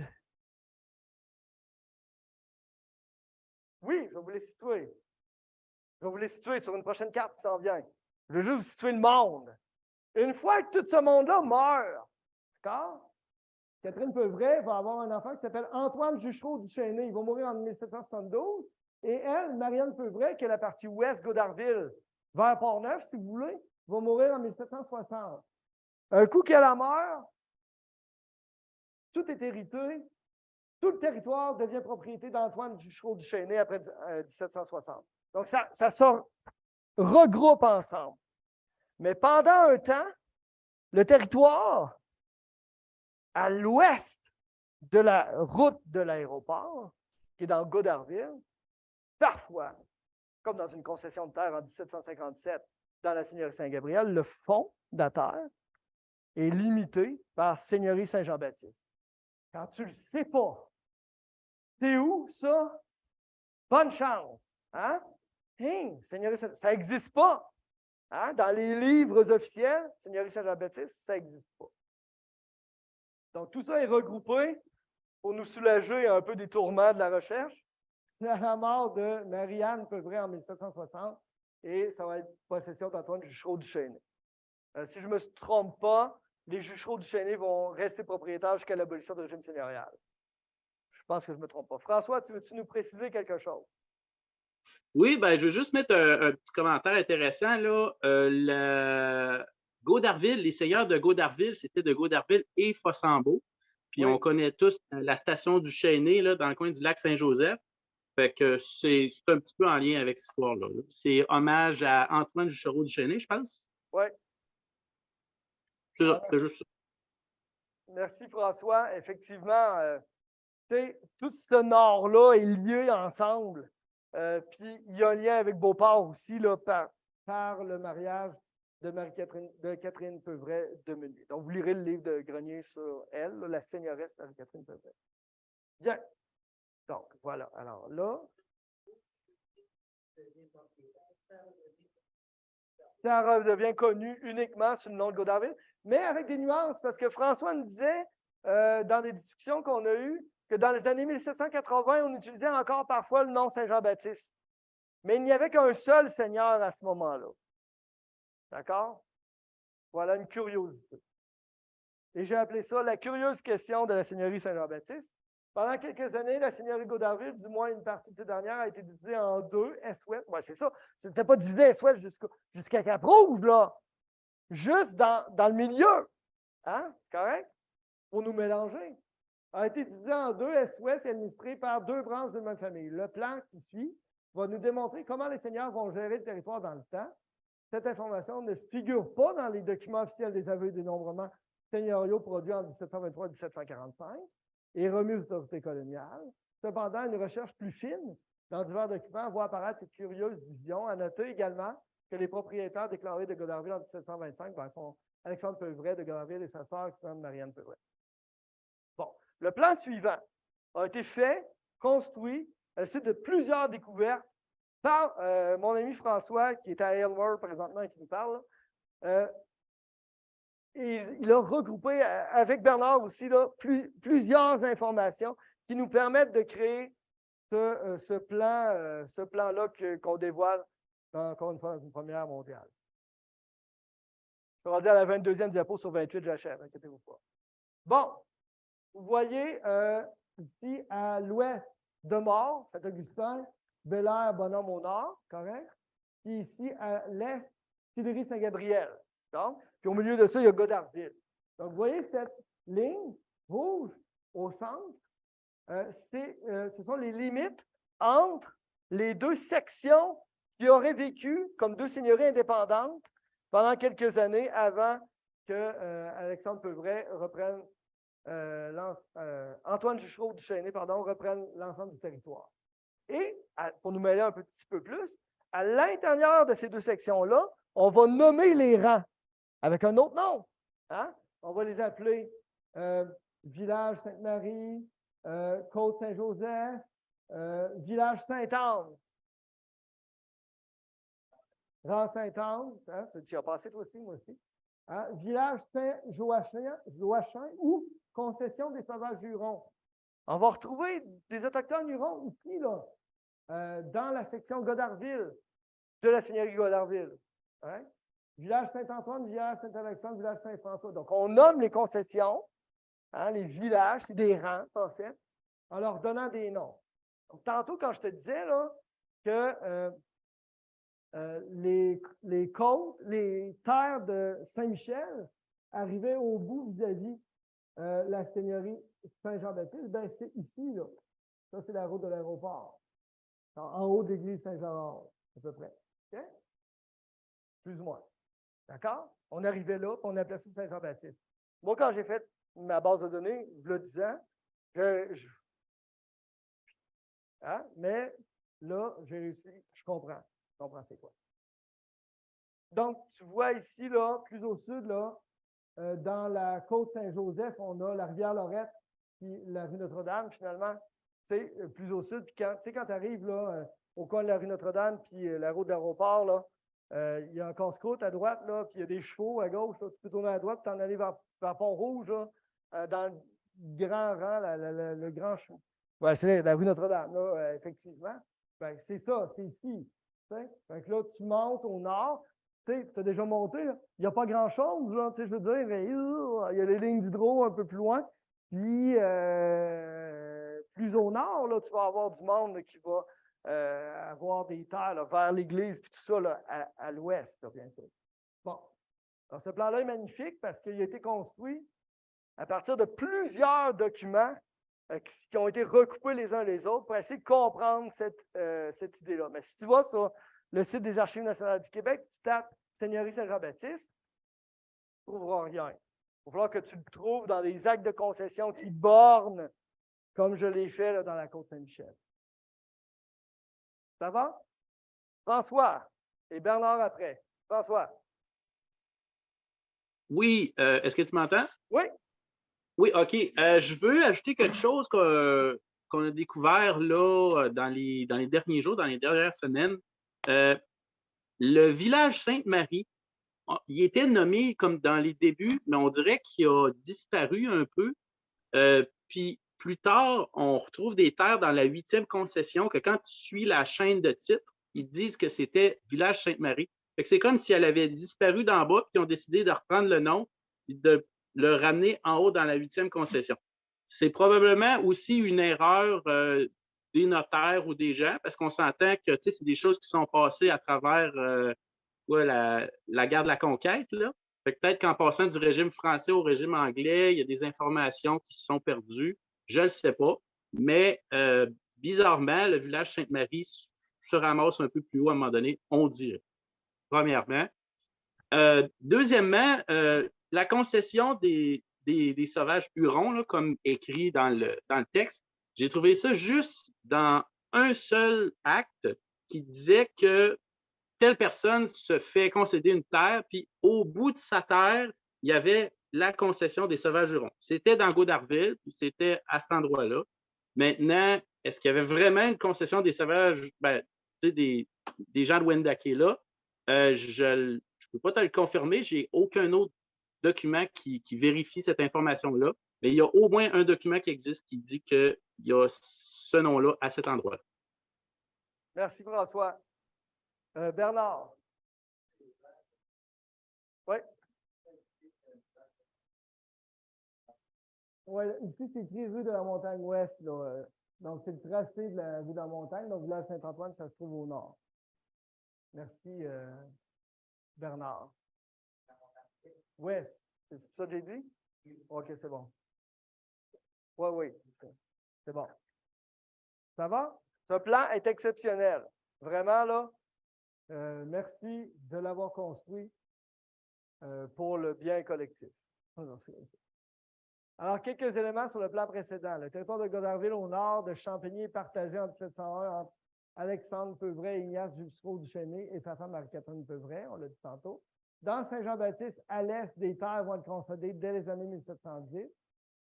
Puis, dans Godarville, à l'ouest, dans les années 1730. En octobre 1933, Marie-Catherine Peuvray concède des terres à des Hurons de Lorette dans le village Saint-Antoine dans la seigneurie Saint-Jean-Baptiste. Puis la concession des terres va s'accélérer. C'est le cas de la concession, je l'ai écrit parce que c'est l'ancêtre de François, de Charles d'Aigre, le 7 juillet 1761, dans le village Saint-Antoine, dans la seigneurie Saint-Jean-Baptiste, partie est de Godarville. D'accord? Alors, ça va s'accélérer à mesure que les années vont avancer. Voilà. Marie-Anne Peuvray va également faire des concessions rapides. Donc, j'ai trouvé un extrait de mémoire de maîtrise où on en faisait mention. En 1725 et 1759, ce sont plus de 52 censives qui sont concédées par la seigneuresse. Il s'agit d'un nombre considérable, surtout qu'il y avait déjà plusieurs habitants établis sur cette seigneurie, sur la proximité de Québec. Ça, c'est pas moi qui l'écris, c'est Jonathan Fortin. Marie-Anne tient un censier et un terrier pour ces deux seigneuries, donc elle concède aussi dans Beauport. Là. Comme le mentionne un inventaire de sa succession fait en 1774, plus d'une décennie après son décès, on peut donc penser que la seigneuresse administrait elle-même la seigneurie et que c'est elle qui percevait les censées-rentes le jour de la Saint-Martin, le 11 novembre. Elle est souvent appelée à se rendre devant les tribunaux pour des litiges l'opposant au censitaire, que ce soit à propos du chemin du roi, pour les obliger à tenir peu et lieu ou pour les forcer à payer leurs censées-rentes. Parce que les vaillants ne payaient pas tout le temps, hein, on l'a dit tantôt. Alors, la seigneuresse Peuvray semble utiliser tout le recours pour faire appliquer ses droits sur la seigneurie. Alors, c'est Jonathan Fortin qui a fait son mémoire d'une maîtrise avec Benoît Grenier à l'Université de Sherbrooke en 2016, qui nous mentionne ça dans sa thèse qui s'appelle « Le célibat féminin à Québec et Montréal au 18e siècle, travail, famille et sociabilité ». Oui, allez-y, Jean-Pierre Pelletier. Un terrier, c'est un document dans lequel on va, en fait, compiler l'ensemble des informations qu'on a sur les terres dans la seigneurie. Donc, la veille de nombrement, ça fait un moment précis, mais le terrier, c'est un document dans lequel on a l'ensemble des informations sur chaque terre. C'est ça. Ils ont un censier. Un censier, c'est un document dans lequel on prend en note les paiements. D'accord. Fait que chaque terre est liée à un tel a payé tant, telle année pas payé, etc. On prend en note. Zoom. Oui, François, encore. Oui. Je vais rajouter un petit quelque chose parce que tantôt, tu nommais certaines personnes qui s'établissaient là, dans telles années dans le coin de Val-Saint-Michel. Oui. Pour le côté Val-Bélair, vraiment sur la montagne, moi, j'ai vu que, premièrement, tu as un paquet de Hurons qui se font concéder des terres en 1733. Quand ils les revendent, ça semble encore être des terres à bois. Dans les années 1730, on dirait que ça s'est concédé là, dans le coin de la 8e concession côté Godarville, puis Saint-Jean-Baptiste dans le coin de la 9e. Par après, dans les années 1740-50, c'est comme si c'est l'inverse de ce que je veux dire, là, de ce que je viens de dire. C'est la 9e concession qui s'est peuplée près d'un 40-50, puis du côté Godarville, puis du côté Saint-Jean-Baptiste, c'est la 8e concession. Là, juste pour mettre ça un petit peu plus clair, là, c'est en haut puis en bas de la route de la Montagne-Ouest. On pourrait dire que le haut puis le bas de la route de la Montagne-Ouest, c'est rempli tranquillement, pas vite, dans les 1730 jusque dans les 1750. D'accord. Fait que, tu sais, vers Bonhomme, là, qui concédait là, prétendument en 1733, ben, on fait le lien là, relativement au même moment, dans les années 30-40, sur le chemin qui mène à Montagne, finalement. Voilà.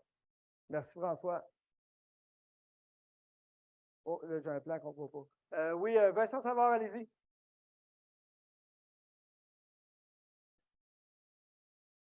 La rue Godard, ouais, ouais. Ouais.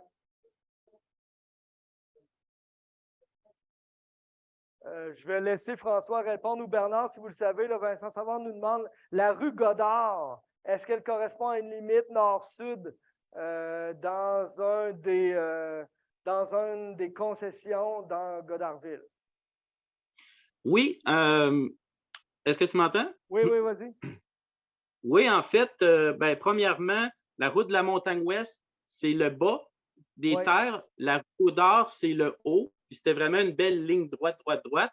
Puis ce qui est intéressant de ces deux rues-là, c'est que le chemin de la Montagne-Ouest, c'était le chemin de la montagne à Bonhomme. Donc, ça allait jusqu'au Mont-Bel-Air.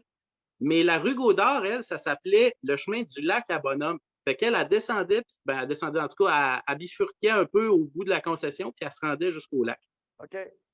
Merci pour ta précision, François. Donc, la rue Godard, là, on connaît un peu cette rue-là au nord. Là. Cette carte-là, on ne voit pas bien, fait que je vais la passer. C'est intitulé Godarville et Bonhomme en 1830.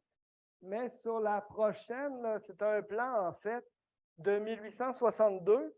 C'est un plan magnifique là, qui avait pour objectif de tracer la ligne de division entre Saint-Gabriel et Godarville.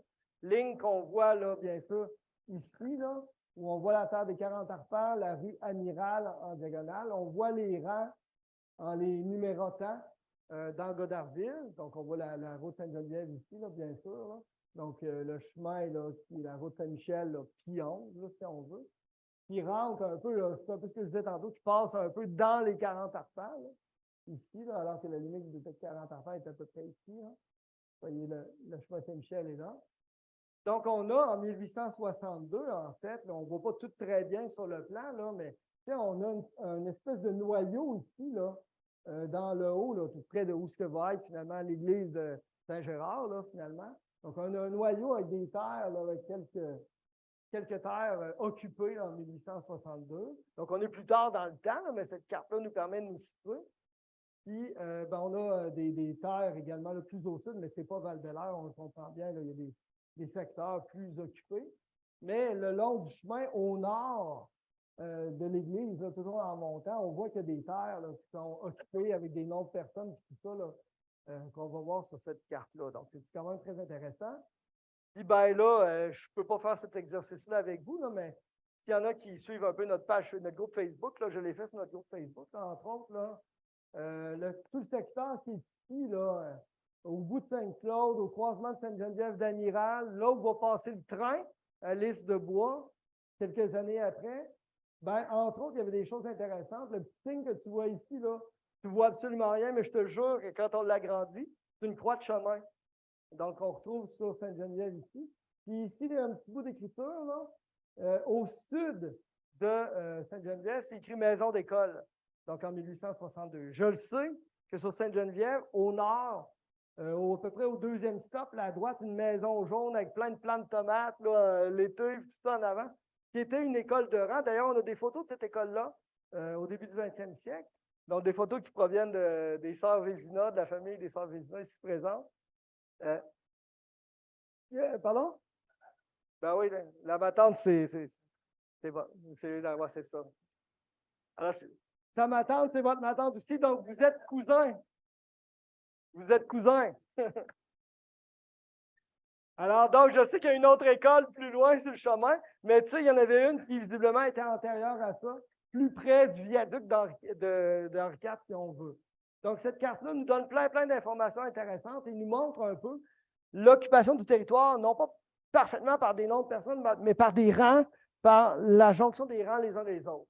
Fait que, tu sais, ce territoire-là a été occupé, hein, il a été pionisé, je ne sais pas si ça se dit, sur plusieurs siècles, là, quand même. Là, il y a des territoires dans Val-Bélair là, qui ne sont pas occupés encore, mais ces terres-là ont été possédés depuis les années 1700, si on veut, par des propriétaires qui sont peut-être vos ancêtres toutes et à tous ici présents ce soir. Il y a deux questions. On va prendre M. Michel Savard dans la salle. Oui. Oui.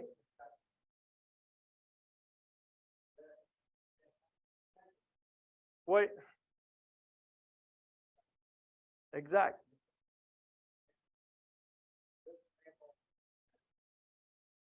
Exact.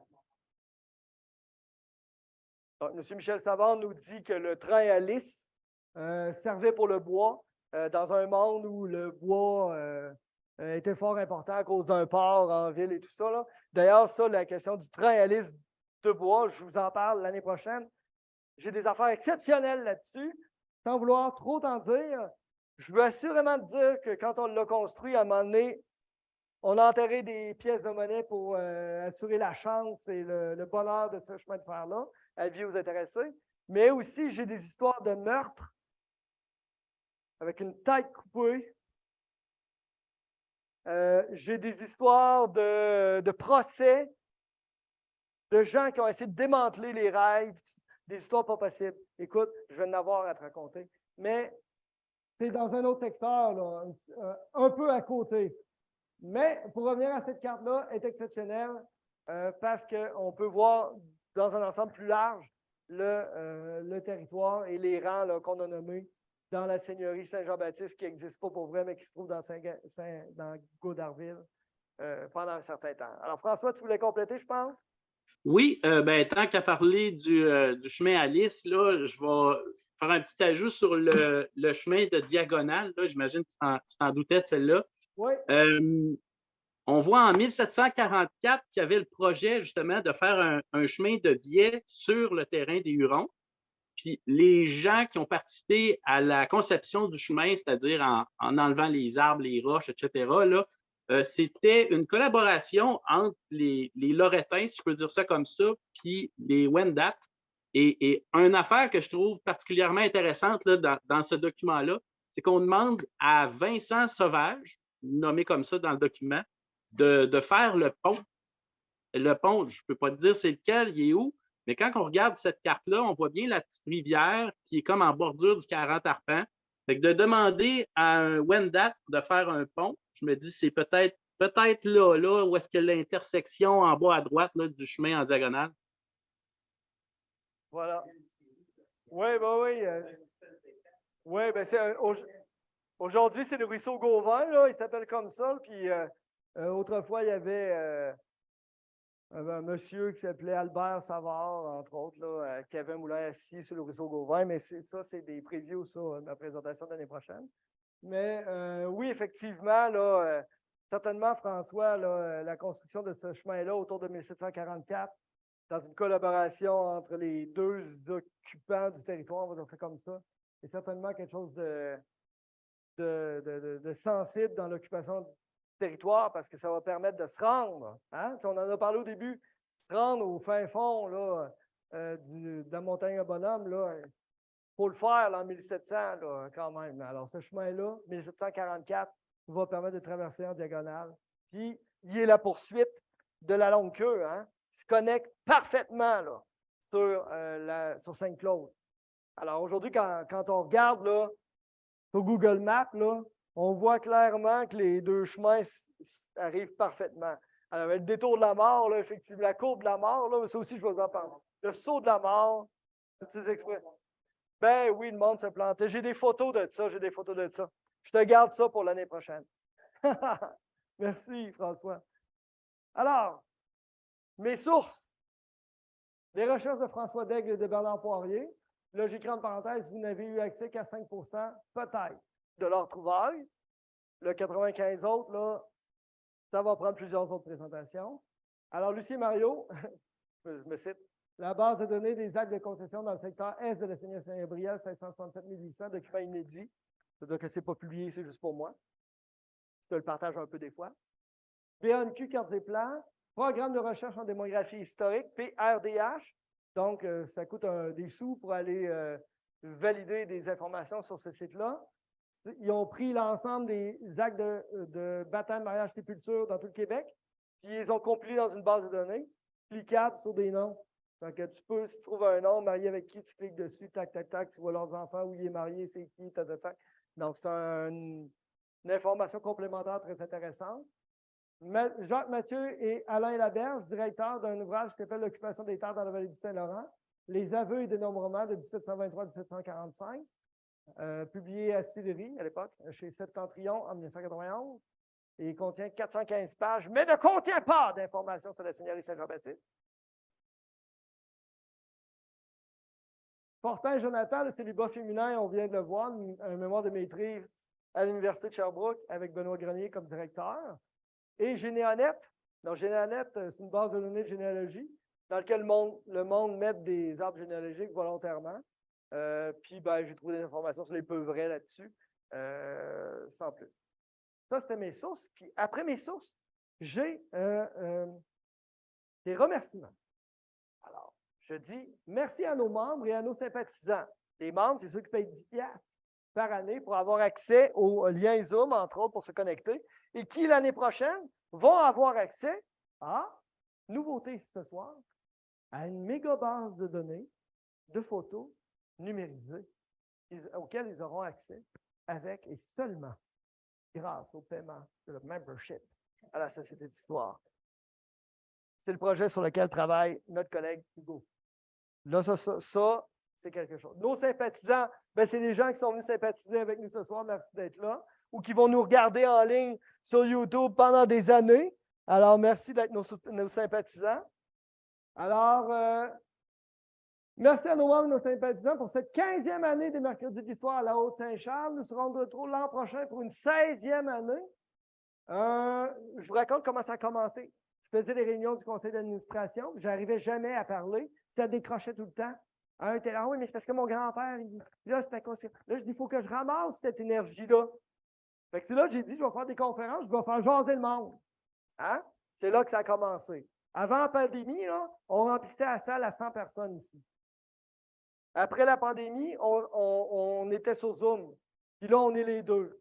On est hot. C'est pour ça que je dis un merci particulier à Hugo Chouinard. Le premier mercredi de l'histoire, on était genre 8, les 7 membres du conseil d'administration plus une autre personne. OK? Yeah.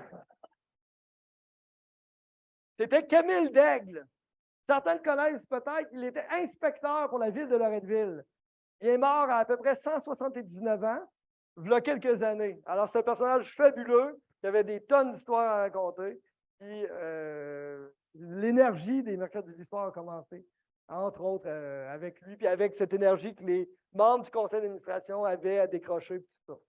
Finalement, les conseils d'administration décrochent toujours, se mettent à jaser sans arrêt de toutes sortes d'affaires. Mon grand-père vivait, mon grand-père. Puis, on fait les mercredis de l'histoire, mais bon, c'est le même. Donc, un merci particulier à Hugo Chouinard pour la technique et son appui moral. Des fois, j'y écris la journée du mercredi de l'histoire, je dis « Ah, Hugo, je suis dans le jus, c'est épouvantable, je n'ai pas fini ma présentation. » Il dit « Ah, ben non, ça va pas aller, ça va pas aller. » Merci, Hugo. À Francine Trudel pour le montage de la salle, entre autres, et à son bénévole préféré, Claude Martel, qui n'est pas avec elle ce soir, mais qui va peut-être venir la chercher tantôt, bien sûr. Alors, et son support à la recherche, à Marc Doré, le président fondateur de la Société d'Histoire, pour son support à la recherche, et à tous les gens qui s'intéressent surtout à notre histoire locale. On est la seule Société d'Histoire de la région de Québec à ne faire que des conférences sur notre histoire locale depuis 15 ans. Les autres sociétés d'histoire, c'est le fun. Ils font des conférences sur la bataille des plaines d'Abraham et tout ça. Mais nous, on est les seuls à s'intéresser juste à notre histoire locale. Puis ça, je pense, ça fait notre unicité. Puis, je trouve ça merveilleux, puis c'est grâce à vous autres que vous nous donnez la flamme, en fait, de continuer, parce que vous êtes présents, vous nous questionnez, vous nous coincez, des fois avec des affaires qu'on ne sait pas quoi répondre, puis on aime ça, vous faire jaser, vous entendre raconter vos histoires de cimetières perdus, d'heures décalées, des affaires de même, on adore ça. Merci à toutes et à tous. Merci. Merci à Zoom. Merci François, on s'en parle bientôt.